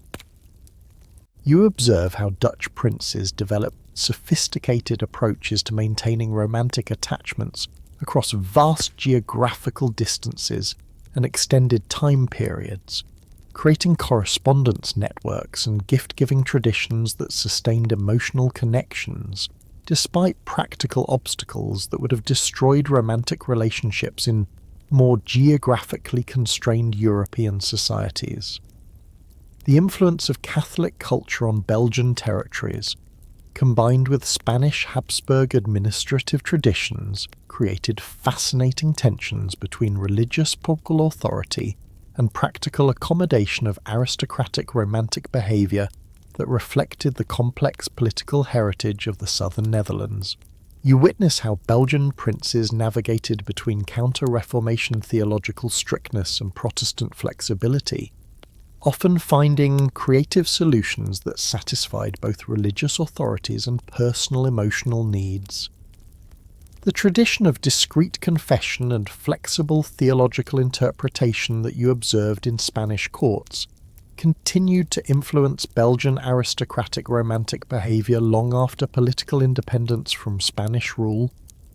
The urban nature of Dutch and Belgian court life, concentrated in commercial centres rather than isolated rural palaces, created opportunities for romantic relationships with educated merchant families, successful artists, and international visitors whose cultural sophistication often exceeded that of traditional aristocratic circles. You discover how Prince Frederick Henry of Orange's romantic relationships with Amsterdam merchant daughters provided access to commercial intelligence, artistic patronage opportunities, and cultural connections that enhanced Dutch political authority while satisfying genuine personal emotional needs. These urban romantic relationships often proved more intellectually stimulating and emotionally satisfying than purely aristocratic marriages arranged for dynastic purposes. The tradition of Dutch colonial administration, which required extended residence in exotic territories from Brazil to Indonesia, created opportunities for romantic adventures that combined personal satisfaction with imperial governance and cultural exploration.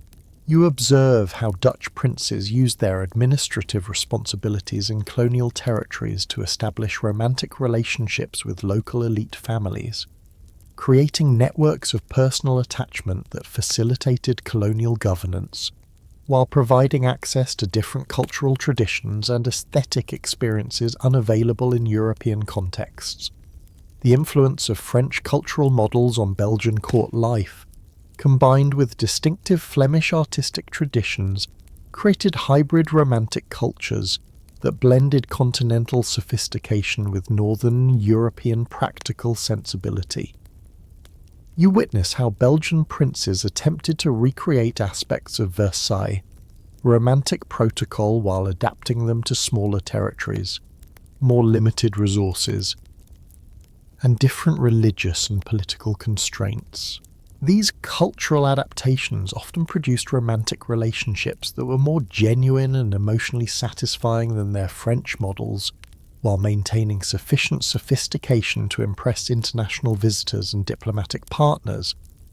The economic competition between Dutch and Belgian territories, which intensified after Belgian independence in 1830, extended to romantic display as princes from both regions attempted to demonstrate cultural sophistication and political stability through their personal relationships and artistic patronage. You discover how this romantic competition influenced European luxury markets, artistic commissions, and cultural institutions in ways that enriched both territories while serving very personal, princely emotional needs. Historians still argue whether the democratic and constitutional political traditions of Dutch and Belgian territories encouraged more genuine romantic relationships or simply created more sophisticated methods for managing aristocratic romantic behaviour within frameworks of public accountability and religious authority. Contemporary accounts describe Dutch and Belgian princes who maintained romantic relationships characterised by unusual stability and mutual respect, suggesting that democratic political traditions produced aristocratic romantic cultures that were more emotionally healthy than purely autocratic systems. The Protestant emphasis on literacy and education, which was more advanced in Dutch territories than in most European regions, created opportunities for romantic relationships based partly on intellectual compatibility and shared scholarly interests. You witness how Dutch princes maintained romantic correspondence that demonstrated sophisticated literary skills and genuine philosophical insight, suggesting that Protestant educational traditions produced aristocratic romantic relationships with greater intellectual depth than purely physical or political attractions common in other European courts. The tradition of Dutch and Belgian noble participation in international commercial ventures, military service, and diplomatic missions created extensive networks of romantic connections throughout European and colonial societies that served both personal and political purposes. You discover how these international romantic relationships often provided more valuable intelligence about foreign political developments than official diplomatic communications, while satisfying personal emotional needs that could not be met through purely domestic social circles. The influence of scientific revolution and Enlightenment philosophy on Dutch intellectual culture created new frameworks for understanding romantic relationships as expressions of natural human development and rational self-interest, rather than violations of traditional religious or political authority. You observe how Dutch princes adapted philosophical concepts about individual freedom and emotional authenticity to justify romantic arrangements that previous generations would have considered inappropriate while maintaining respect for public opinion and religious sensibility. The architectural traditions of Dutch and Belgian palace design, which emphasized intimate domestic comfort over ceremonial grandeur, provided perfect settings for romantic relationships that prioritized genuine emotional connection over political theatre.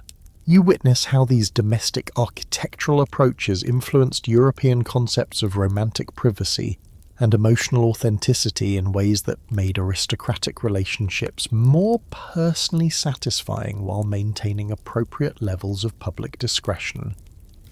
The seasonal tradition of Dutch and Belgian cultural festivals, which retained elements of both Protestant and Catholic celebration, created officially sanctioned opportunities for romantic encounters that were considered normal expressions of community joy, rather than scandalous violations of moral propriety. You discover how these festival traditions provided annual opportunities for romantic relationships to develop and be publicly acknowledged in ways that satisfied both individual emotional needs and community social expectations. as you prepare to leave the prosperous, practical atmosphere of Low Country territories for the maritime adventures of Portuguese courts, you realize you've witnessed how democratic political traditions and commercial prosperity could create aristocratic romantic cultures that balanced individual emotional freedom with public accountability and religious sensibility. You embark upon the windswept Atlantic coastline where Portuguese caravels once departed for unknown worlds, carrying you into the sun-baked palaces of Lisbon and Porto, where maritime princes transformed oceanic exploration into romantic conquest on a global scale. The salt air carries whispers of exotic spices and distant shores as you enter courts where Portuguese royalty conducted love affairs that spanned continents, creating romantic networks that stretched from Brazilian plantations to Indian trading posts to African coastal fortresses. Here, beneath Moorish-influenced architecture that speaks of centuries of cultural fusion, you discover how Portuguese princes used their maritime empire to conduct romantic adventures that would have been geographically impossible for any landlocked European monarchy. The Portuguese Age of Discovery created unprecedented opportunities for royal romantic adventures that combined personal desire with imperial expansion and cultural exploration. You observe Prince Henry the Navigator during planning sessions for African expeditions, noting how his genuine intellectual curiosity about unknown territories extended naturally to romantic interest in the exotic women his explorers encountered and described in their reports. The tradition of Portuguese princes personally participating in overseas expeditions, rather than simply funding them from European palaces, created opportunities for direct romantic contact with indigenous nobility, African queens, and Asian princesses whose political alliances could serve both personal satisfaction and imperial strategy. The unique structure of Portuguese colonial administration, which relied heavily on intermarriage between Portuguese settlers and local elite families, created official justifications for romantic relationships that would have been considered purely scandalous in other European colonial systems. You witness how Portuguese princes used their administrative responsibilities in Brazil, India, and Africa to establish romantic relationships with indigenous aristocrats, creating mixed-race children who served as cultural intermediaries and political allies throughout the Portuguese Empire.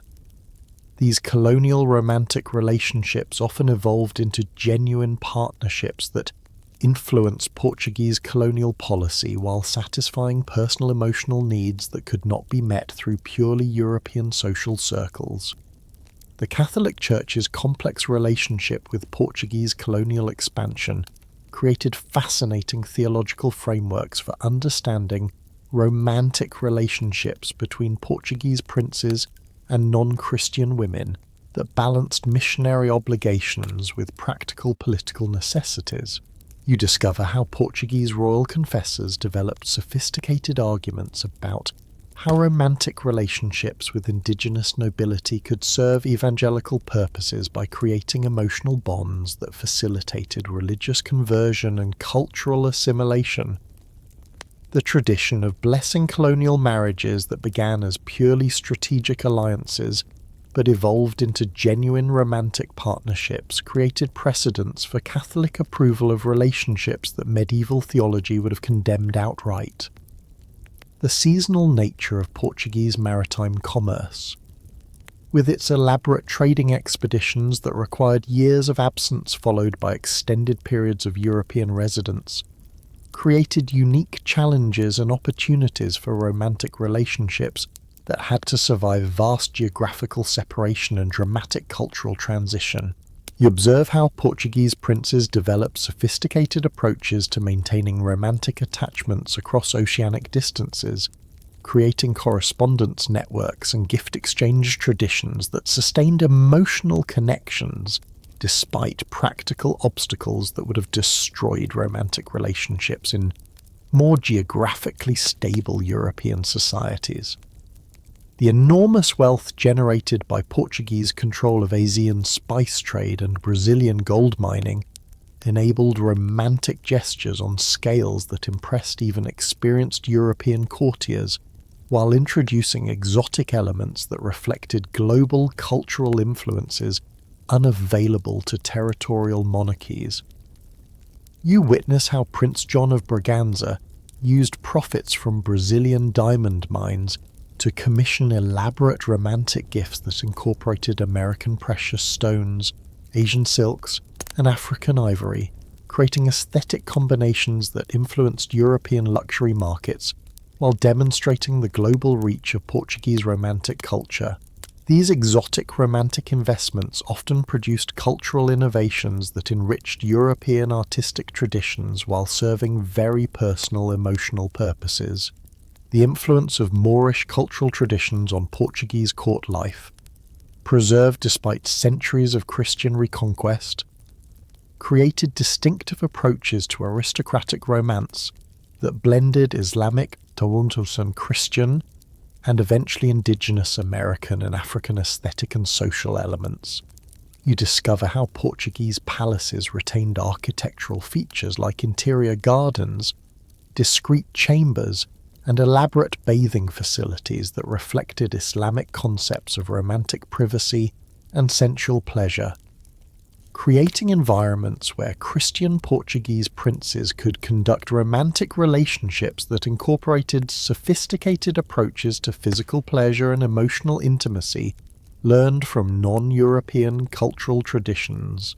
The Portuguese tradition of royal participation in missionary activities throughout the colonial empire created opportunities for romantic relationships that combined spiritual purpose with personal satisfaction in ways that influenced both colonial religious policy and individual emotional development. You observe how Portuguese princes used their involvement in Jesuit missionary work to establish relationships with converted indigenous nobility, creating romantic partnerships that served evangelical purposes while providing access to local political networks and cultural knowledge essential for effective colonial administration. The complex ethnic composition of Portuguese colonial territories, with their mixed populations of Europeans, Africans, indigenous Americans, and Asians, created opportunities for romantic adventures that reflected unprecedented cultural diversity and influenced Portuguese concepts of racial hierarchy and social mobility. You witness how Portuguese princes' romantic relationships with women from different ethnic backgrounds produced children whose social status had to be negotiated within colonial legal systems that were constantly evolving to accommodate new forms of cultural mixture and political alliance. Historians still argue whether Portuguese colonial romantic culture represented genuine cultural synthesis or sophisticated justification for traditional European sexual exploitation disguised by the religious and political rhetoric. Contemporary accounts describe Portuguese princes who maintained romantic relationships across multiple continents simultaneously, suggesting either remarkable emotional capacity or calculated approaches to using romantic connections for imperial governance rather than purely personal satisfaction. Yet the same sources reveal long-term romantic partnerships that survived political crises and geographical obstacles in ways that suggest genuine emotional attachment rather than mere strategic calculation. The influence of Portuguese fado musical tradition, with its emphasis on longing, separation, and oceanic imagery, created cultural frameworks for understanding romantic relationships that had to survive extended geographical separation and cultural displacement. You discover how Portuguese princes used fado musical performances to express emotional experiences that could not be communicated through conventional European romantic vocabulary, creating artistic traditions that influenced European concepts of romantic melancholy and emotional authenticity while reflecting the unique challenges of maintaining intimate relationships across global distances. The tradition of Portuguese noble participation in religious military orders, like the Order of Christ, created fascinating tensions between monastic vows and practical recognition of romantic relationships that served colonial political purposes. You observe how Portuguese princes adapted military religious traditions to accommodate romantic partnerships that enhanced their effectiveness as colonial administrators while maintaining technical compliance with religious obligations that theoretically prohibited such relationships. The architectural legacy of Portuguese colonial romance remains visible throughout the former empire in palaces, churches, and domestic buildings that reflect hybrid aesthetic traditions created by romantic relationships between Portuguese princes and local women whose cultural influences shaped colonial artistic development. You witness how these romantic architectural legacies created lasting monuments to intercultural relationships that influenced local artistic traditions long after Portuguese political control ended. The seasonal tradition of Portuguese court festivals, which incorporated elements from European, African, and American cultural traditions, created officially sanctioned opportunities for romantic encounters that reflected the global cultural synthesis characteristic of Portuguese colonial society. You discover how these syncretic festival traditions provided annual opportunities for romantic relationships to develop and be publicly acknowledged in ways that satisfied both individual emotional needs and community social expectations while celebrating the cultural diversity that defined Portuguese colonial identity. The economic networks created by Portuguese romantic relationships throughout the colonial empire often proved more durable and politically significant than official administrative structures, creating informal governance systems based on personal loyalty and family connection rather than bureaucratic authority. You observe how these romantic political networks influenced Portuguese colonial policy, resistance to Dutch and English competition, and eventual independence movements in ways that demonstrated the lasting historical significance of relationships that began as personal romantic attraction.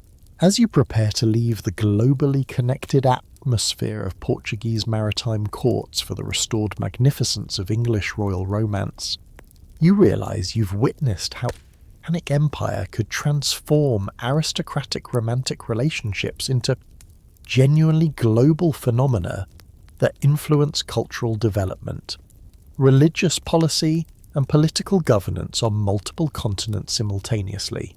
You return across the Channel to the Thameside palaces of Restoration England, where the sound of theatre music and libertine laughter echoes through chambers that had been danced under Puritan rule for nearly 2 decades. The warm candlelight of Whitehall Palace illuminates scenes of carefully orchestrated hedonism as you witness Charles II's court emerging from the austere shadow of Cromwell's Commonwealth like butterflies from cocoons, transforming English royal romance from the dangerous matrimonial politics of Henry VIII into an elaborate theatrical performance that influenced European culture for generations. Here, in these riverside gardens where courtiers whispered French philosophy and quoted Italian poetry, you discover how English princes perfected the art of romantic display as political statement, cultural rebellion, and genuine emotional expression simultaneously. Charles II's approach to royal romance represented a deliberate rejection of everything the Puritan interregnum had attempted to impose upon English society, creating a court culture where sensual pleasure, intellectual sophistication, and political authority reinforced each other in ways that scandalized foreign ambassadors, yet somehow enhanced rather than threatened royal prestige. You observe the merry monarch during evening entertainments at Whitehall, noting how he surrounded himself with actresses, courtesans, and intellectual women whose wit and beauty served multiple purposes. They provided personal companionship, demonstrated royal taste and cultural sophistication, and created an atmosphere of creative freedom that attracted Europe's most talented artists, writers, and musicians to English court circles. The theatrical revolution that accompanied the Restoration created unprecedented opportunities for romantic relationships between English princes and professional performers whose artistic talents provided sophisticated companionship unavailable through purely aristocratic social circles. You witness Charles II's famous relationship with actress Nell Gwynn, observing how her combination of theatrical skill, quick wit, and genuine warmth provided emotional satisfaction that transcended the calculated political alliances typical of royal romantic relationships. The tradition of royal patronage for professional theatre created cultural institutions where romantic attraction, artistic achievement, and political influence intersected in ways that enriched English cultural development while satisfying very personal royal emotional needs. The influence of French cultural models on Restoration court life created fascinating tensions between imported continental sophistication and distinctively English approaches to romantic relationships that valued emotional authenticity alongside social polish. You discover how English princes attempted to recreate aspects of Versailles romantic protocol while adapting them to Protestant political traditions, parliamentary oversight, and popular opinion that required greater discretion than absolute monarchies. This cultural adaptation often produced romantic relationships that were more genuine and emotionally satisfying than their French models, while maintaining sufficient sophistication to impress international visitors and diplomatic partners. The scientific revolution's impact on Restoration intellectual culture created new frameworks for understanding romantic relationships as expressions of natural human development and rational self-interest, rather than violations of religious or political authority. You observe how the English princes adapted philosophical concepts from the Royal Society about empirical observation and experimental methods to justify romantic arrangements that previous generations would have considered inappropriate, creating intellectual foundations for modern concepts about personal emotional autonomy and the right to romantic fulfillment. The economic prosperity of Restoration England, enhanced by expanding colonial trade and domestic commercial development, enabled romantic gestures and cultural patronage that rivaled anything available in continental monarchies while maintaining distinctively English approaches to romantic display that emphasized wit and intellectual achievement over pure ceremonial grandeur. You witness how Charles II used profits from colonial sugar plantations and East India Company ventures to commission intimate portraits, support experimental musical compositions, and fund scientific research that impressed potential romantic partners with intellectual sophistication rather than mere aristocratic luxury. The complex relationship between royal authority and parliamentary oversight in Restoration England created unique constraints and opportunities for romantic relationships that had to satisfy both personal emotional needs and public political expectations. You discover how English princes developed sophisticated approaches to managing romantic scandals that could threaten royal authority while maintaining genuine emotional connections that enhanced their personal happiness and cultural prestige. The tradition of parliamentary discussion about royal romantic behaviour created formal mechanisms for public accountability that influenced European concepts of constitutional monarchy and personal royal responsibility. The religious diversity of Restoration England, with its complex mixture of Anglican, Catholic, and dissenting Protestant traditions, created opportunities for romantic relationships that reflected different theological approaches to marriage, sexuality, and personal morality. You observe how English princes navigated between different religious authorities to find approval for romantic arrangements that might be condemned by one confession but tolerated by another, creating precedents for religious flexibility in royal romantic affairs that influenced English constitutional development and concepts of royal religious authority. The tradition of English noble participation in colonial administration and international trade created extensive networks of romantic connections throughout European and imperial societies that served both personal and political purposes. You witness how these international romantic relationships often provided more valuable intelligence about foreign political developments than official diplomatic communications, while satisfying personal emotional needs that could not be met through purely domestic social circles. The architectural innovations of Restoration Palace design, which emphasized intimate domestic comfort alongside ceremonial grandeur, provided perfect settings for romantic relationships that prioritized genuine emotional connection over political theatre. You discover how Christopher Wren's architectural work for Charles II included specially designed private chambers, hidden gardens, and discreet passages that facilitated romantic relationships while creating architectural monuments that influenced European palace design and domestic architecture for generations. The influence of Italian operatic culture on Restoration Court entertainment created opportunities for romantic relationships between English princes and international performers whose artistic talents and cultural sophistication often exceeded that of traditional aristocratic circles. You observe how royal patronage for opera created cultural institutions where romantic attraction, artistic achievement, and political influence intersected in ways that enriched English musical development, while serving very personal, royal, emotional purposes.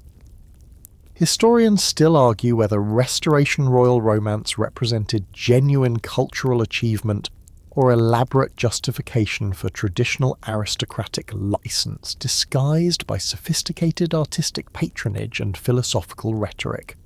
Contemporary accounts describe English princes who commissioned plays, musical compositions, and architectural projects specifically to commemorate romantic relationships, suggesting emotional attachments that transcended immediate political calculation. Yet the same sources reveal systematic approaches to romantic relationships that treated love affairs as essential components of cultural diplomacy and artistic development rather than purely personal experiences. The literary culture surrounding Restoration court life created new narrative forms that celebrated romantic sophistication, wit, and emotional authenticity rather than purely dynastic or political considerations. You discover how playwrights like William Congreve and poets like John Dryden emerged directly from observations of aristocratic romantic behaviour, creating fictional scenarios that influenced European concepts of romantic relationships while providing sophisticated entertainment that enhanced court cultural prestige. The seasonal nature of English court life, with its elaborate London seasons followed by extended country house visits, created natural rhythms for romantic relationships that combined urban sophistication with rural intimacy in ways that influenced English social customs and architectural development. You witness how English princes developed sophisticated approaches to managing seasonal romantic relationships that provided different types of companionship appropriate to different social environments and cultural activities. The Protestant emphasis on marriage as a blessed secular partnership, combined with Enlightenment concepts of individual emotional autonomy, created theological and philosophical frameworks that provided English princes with greater flexibility for managing complex romantic relationships while maintaining official religious and political approval. You observe how the English royal romantic culture influenced European concepts of personal freedom, individual choice, and the relationship between private emotional satisfaction and public political responsibility. The tradition of English participation in European military campaigns and diplomatic missions created opportunities for romantic adventures that combined personal desire with patriotic duty and cultural exploration. You discover how English princes used their involvement in continental warfare and international negotiation to establish romantic relationships with European aristocrats, creating networks of personal attachment that influenced English foreign policy while providing access to different cultural traditions and aesthetic sensibilities. As you prepare to leave the restored magnificence of English royal courts for the interconnected web of European dynastic relationships that defined Bourbon family romance, do you remember how we began by observing the intersection of unlimited power and human desire? In Restoration England, you've witnessed how that intersection could produce genuine cultural renaissance while satisfying very human emotional needs.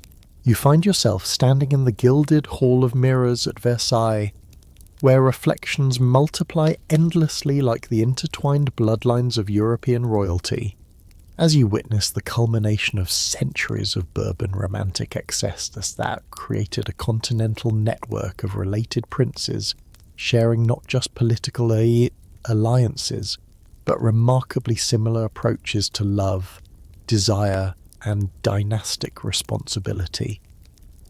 The afternoon sunlight fractures through crystal chandeliers as you observe how strategic marriages between French, Spanish, Italian, and Austrian Bourbon branches produced generations of cousins whose romantic adventures influenced each other across national boundaries, creating patterns of behaviour that defined European aristocratic culture from Madrid to Naples, from Parma to Versailles itself.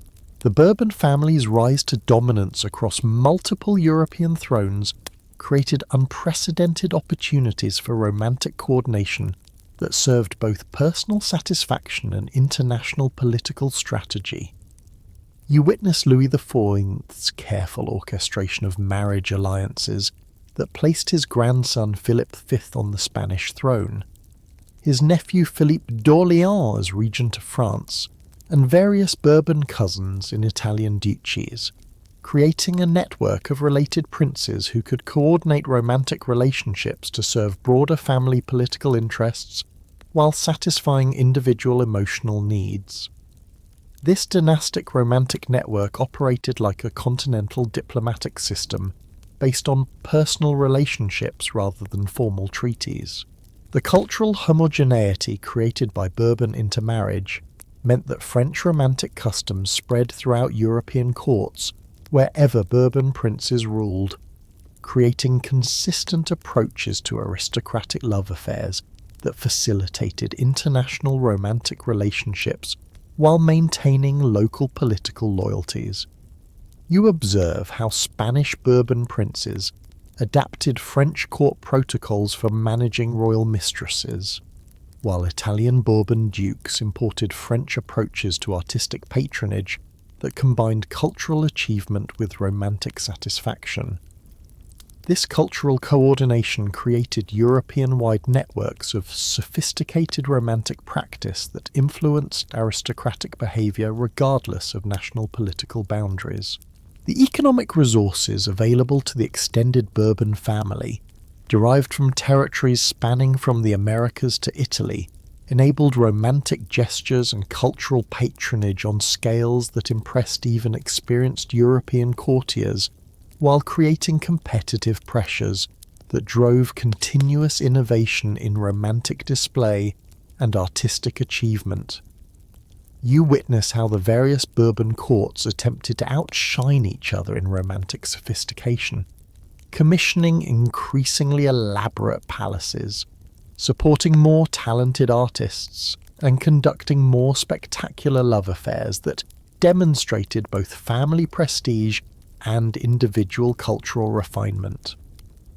The complex system of Bourbon dynastic succession, which required careful management of legitimate and illegitimate children across multiple kingdoms, created sophisticated approaches to integrating bastard offspring into aristocratic society that influenced European concepts of social mobility and individual merit.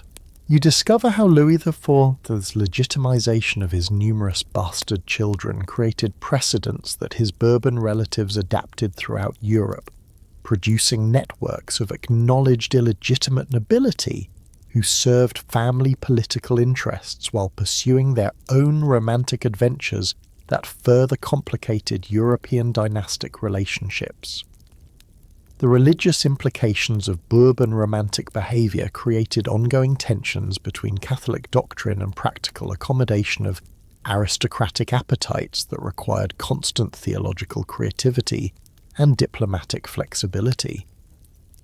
You observe how Bourbon family confessors developed coordinated approaches to managing royal romantic sins that maintained technical compliance with church authority, while preserving practical freedom for relationships that served both personal satisfaction and political necessity. The tradition of Bourbon patronage for Catholic institutions ensured clerical cooperation with romantic arrangements that might otherwise have created religious scandals.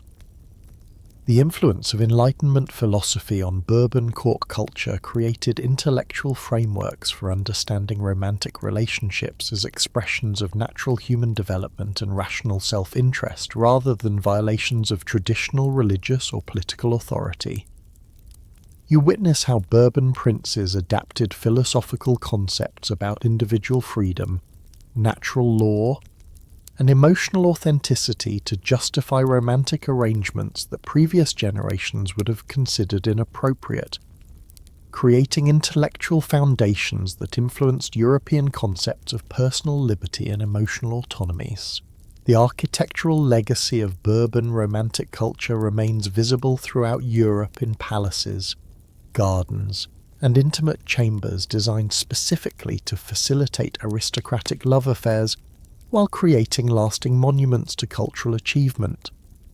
You discover how the various Bourbon courts influenced each other's architectural development, creating similar approaches to romantic privacy, aesthetic beauty, and cultural display that can still be observed from Versailles to the Royal Palace of Madrid, from the Palace of Caserta to the Petit Trianon.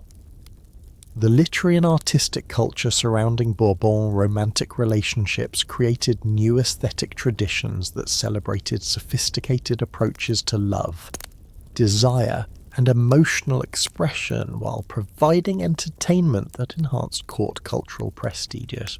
You observe how painters, poets, musicians, and dramatists throughout Bourbon territories developed coordinated approaches to romanticizing aristocratic relationships, creating artistic movements that influenced European cultural development while commemorating specific royal romantic attachments. The seasonal coordination of Bourbon court life, with its elaborate diplomatic visits and extended family gatherings, created institutionalized opportunities for romantic encounters between related princes and international aristocrats that served both personal satisfaction and political alliance building. You witness how these family gatherings often produced romantic relationships that influenced subsequent political negotiations, military alliances, and cultural exchanges in ways that demonstrated the continuing political significance of personal relationships in early modern European diplomacy. Historians still argue whether Bourbon romantic coordination represented sophisticated diplomatic strategy or simply provided convenient justification for traditional aristocratic license disguised by philosophical rhetoric and artistic patronage. Contemporary accounts describe elaborate romantic correspondences between Bourbon cousins that included practical advice about managing mistresses, recommendations for romantic gifts, and discussions of how romantic relationships could serve broader family political interests. The decline of Bourbon political power during the late 18th century coincided with increasingly desperate attempts to maintain the romantic culture that had symbolized family magnificence and European cultural leadership. You observe how the various Bourbon courts continued commissioning elaborate romantic gestures and maintaining expensive artistic establishments, even as their political authority collapsed and financial resources diminished, creating gaps between romantic aspirations and practical reality that contributed to revolutionary movements throughout Bourbon territories. The revolutionary attacks on Bourbon privilege included specific denunciations of royal romantic excess as evidence of aristocratic corruption and moral degeneracy. Yet revolutionaries simultaneously adopted many of the personal freedoms and cultural innovations that had originated in Bourbon romantic culture. You witness how revolutionary leaders throughout Europe, despite their public moralism, conducted their own romantic lives with freedoms that would have been impossible without precedents established by Bourbon princes, suggesting that aristocratic romantic culture had created lasting changes in European concepts of individual liberty and personal autonomy. The influence of Bourbon romantic culture on modern European aristocratic behaviour persisted long after the family's political dominance ended, creating traditions of sophisticated romantic practice that influenced marriage customs, artistic patronage, and social behaviour throughout European high society. You discover how Bourbon approaches to managing romantic relationships, integrating artistic achievement with personal satisfaction, and balancing individual desire with family political interests created templates that influenced European aristocratic behaviour well into the modern era. The international networks created by Bourbon romantic relationships often proved more durable than formal political alliances, creating informal diplomatic channels based on personal loyalty and family connection rather than official treaty obligations. You observe how these romantic diplomatic networks influenced European politics, cultural exchange, and social development in ways that demonstrated the lasting historical significance of relationships that began as personal romantic attraction but evolved into continental political forces. The psychological legacy of Bourbon romantic culture, with its emphasis on sophisticated emotional expression, aesthetic refinement, and individual romantic achievement, influenced European concepts of personal fulfillment and cultural sophistication that persisted long after the political circumstances that created them had disappeared. You witness how Bourbon precedents for combining romantic satisfaction with cultural achievement created expectations about aristocratic behaviour that influenced European social development throughout the modern period. As you prepare for the final stage of your journey through European princely romance, you realize that in the Bourbon dynasty, you've witnessed the culmination of centuries of aristocratic romantic innovation, a continental network of related princes who transformed personal desire into cultural achievement while creating political alliances that shaped European civilization for generations. You step through the marble corridors of modern European palaces, where the ghosts of centuries-old romantic scandals whisper through smartphone notifications and tabloid headlines, as you witness how the passionate appetites of historical princes echo through contemporary royal relationships that fascinate global audiences with their familiar patterns of desire, scandal, and redemption. The morning light streams through bulletproof glass windows as you observe how 21st century European royalty navigates romantic relationships that must satisfy ancient dynastic obligations while accommodating modern expectations about personal choice, gender equality, and emotional authenticity that would have been incomprehensible to their promiscuous predecessors. The transformation of European monarchy from absolute political authority to symbolic cultural institution has paradoxically intensified public fascination with royal romantic behaviour. creating media environments where princely love affairs receive more sustained attention than the military campaigns and diplomatic negotiations that once defined royal significance. You witness how contemporary European princes conduct romantic relationships under scrutiny that makes Louis XIV's court surveillance seem charmingly private by comparison, yet somehow manage to recreate patterns of romantic behaviour that would have been familiar to their Habsburg, Bourbon, and Tudor ancestors. The democratization of European political systems has eliminated most practical political consequences from royal romantic scandals, yet contemporary princes continue to approach romantic relationships with strategic calculation reminiscent of their predecessors, who knew that marriages could trigger wars and love affairs could topple governments. You observe how Prince Charles's relationship with Camilla.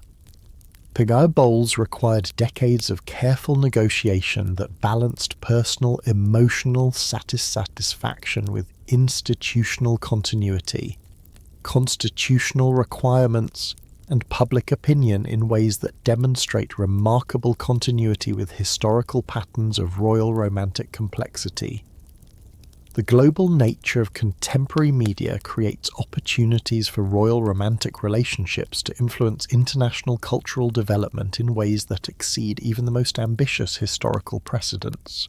You discover how the wedding of Prince William and Catherine Middleton attracted global television audiences that exceeded the populations of historical European kingdoms, creating cultural moments that influenced fashion, social customs, and romantic expectations worldwide, while generating economic benefits that rivaled the territorial conquests that once justified royal romantic alliances.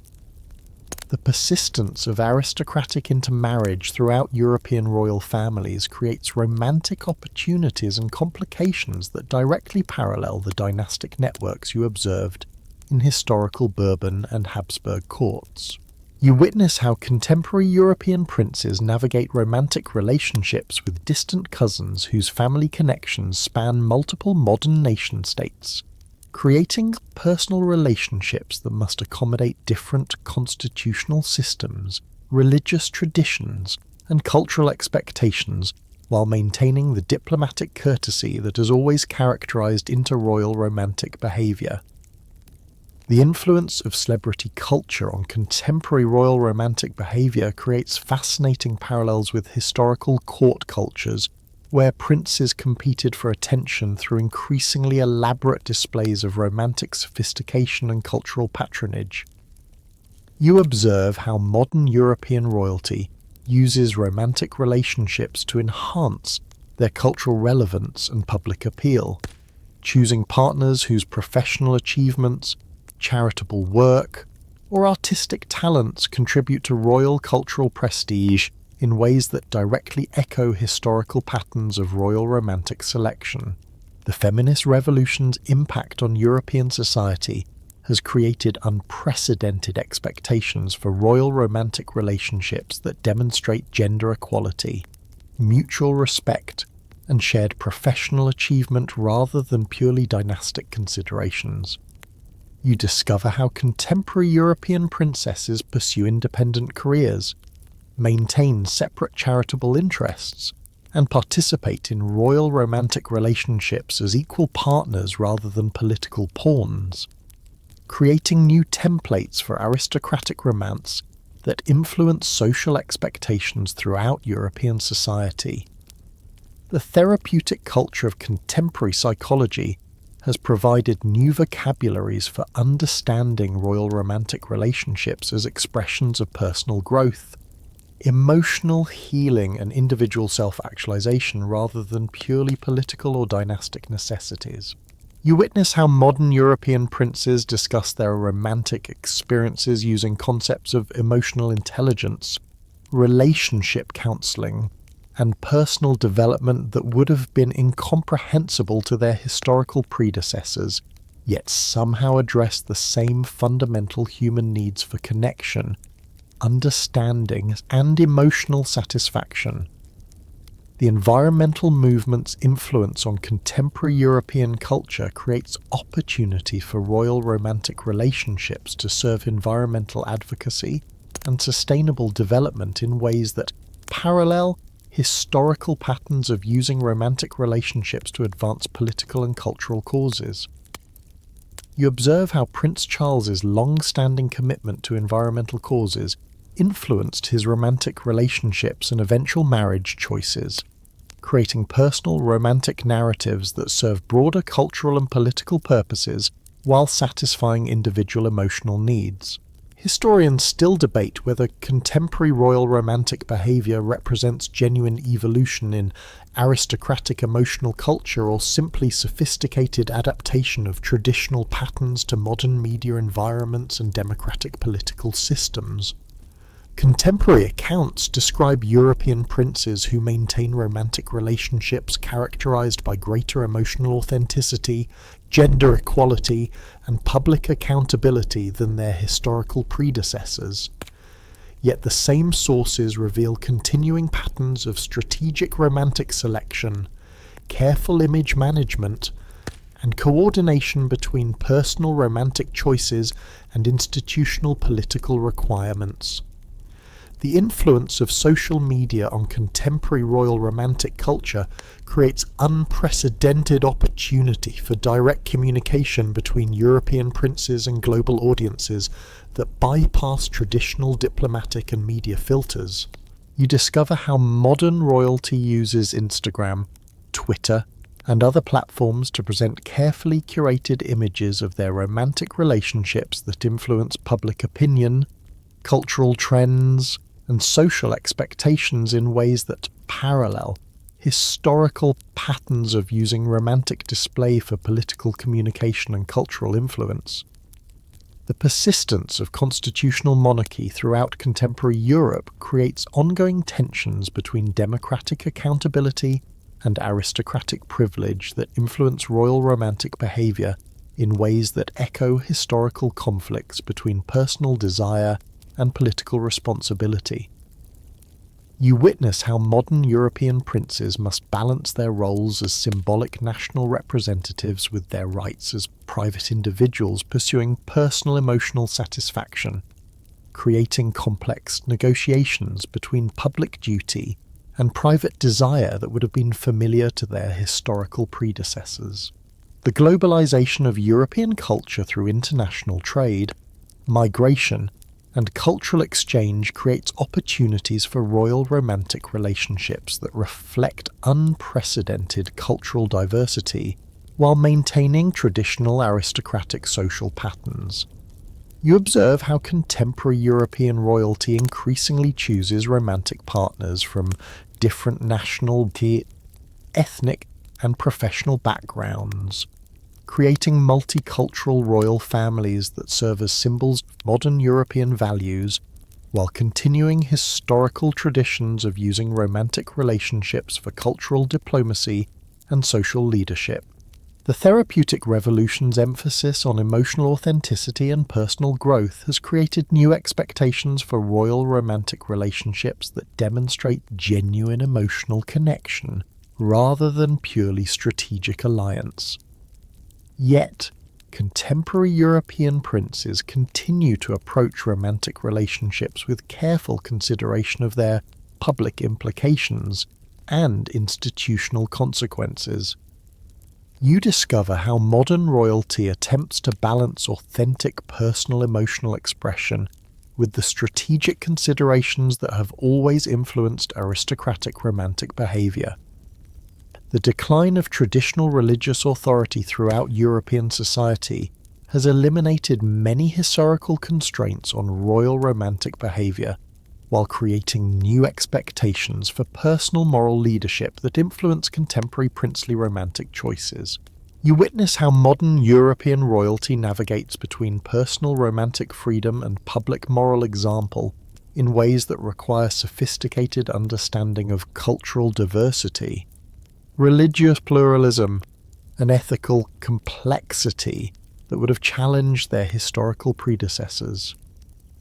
As you reach the end of your journey through centuries of European princely romance, Do you remember how we began by observing the dangerous intersection of unlimited power and human desire? In contemporary European royalty, you've witnessed how that intersection continues to fascinate global audiences precisely because it reveals the persistence of very human emotional needs that transcend historical, political, and cultural change.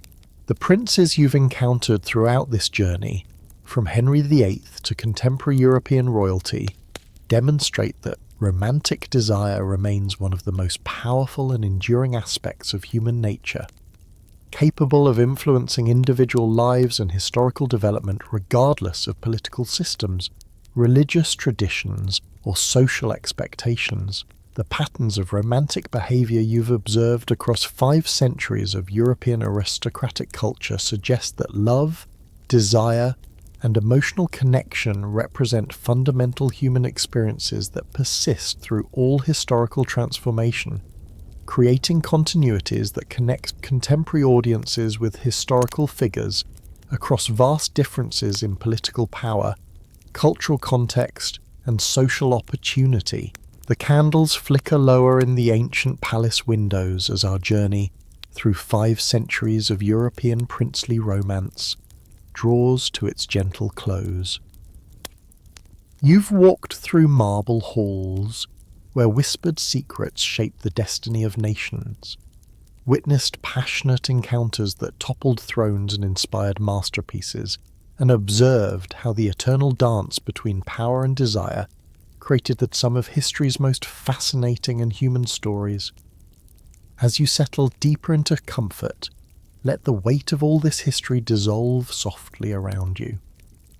The princes you've met, from Henry's desperate pursuit of legitimate heirs to contemporary royalty navigating modern media, fade gently into the warm darkness, their passions and struggles becoming distant dreams that remind you how human desires transcend any era or circumstance. These stories of royal romance, with all their complexity and contradiction, ultimately reveal simple truths about love's power to inspire both creation and destruction, to elevate and to humble, to connect us across centuries and continents through the shared experience of seeking connection, understanding, and emotional fulfillment. The palaces grow quiet now, their secrets safely shared. The princes and their lovers retreat into the soft shadows of history, their scandals transformed into gentle tales that carry you peacefully towards sleep. Let their stories remind you that even in the grandest courts and most powerful positions, the search for genuine human connection remains eternally, beautifully, wonderfully human. Rest well, knowing that these tales of passion, power, and ultimately very human hearts will continue to whisper their gentle secrets through your dreams.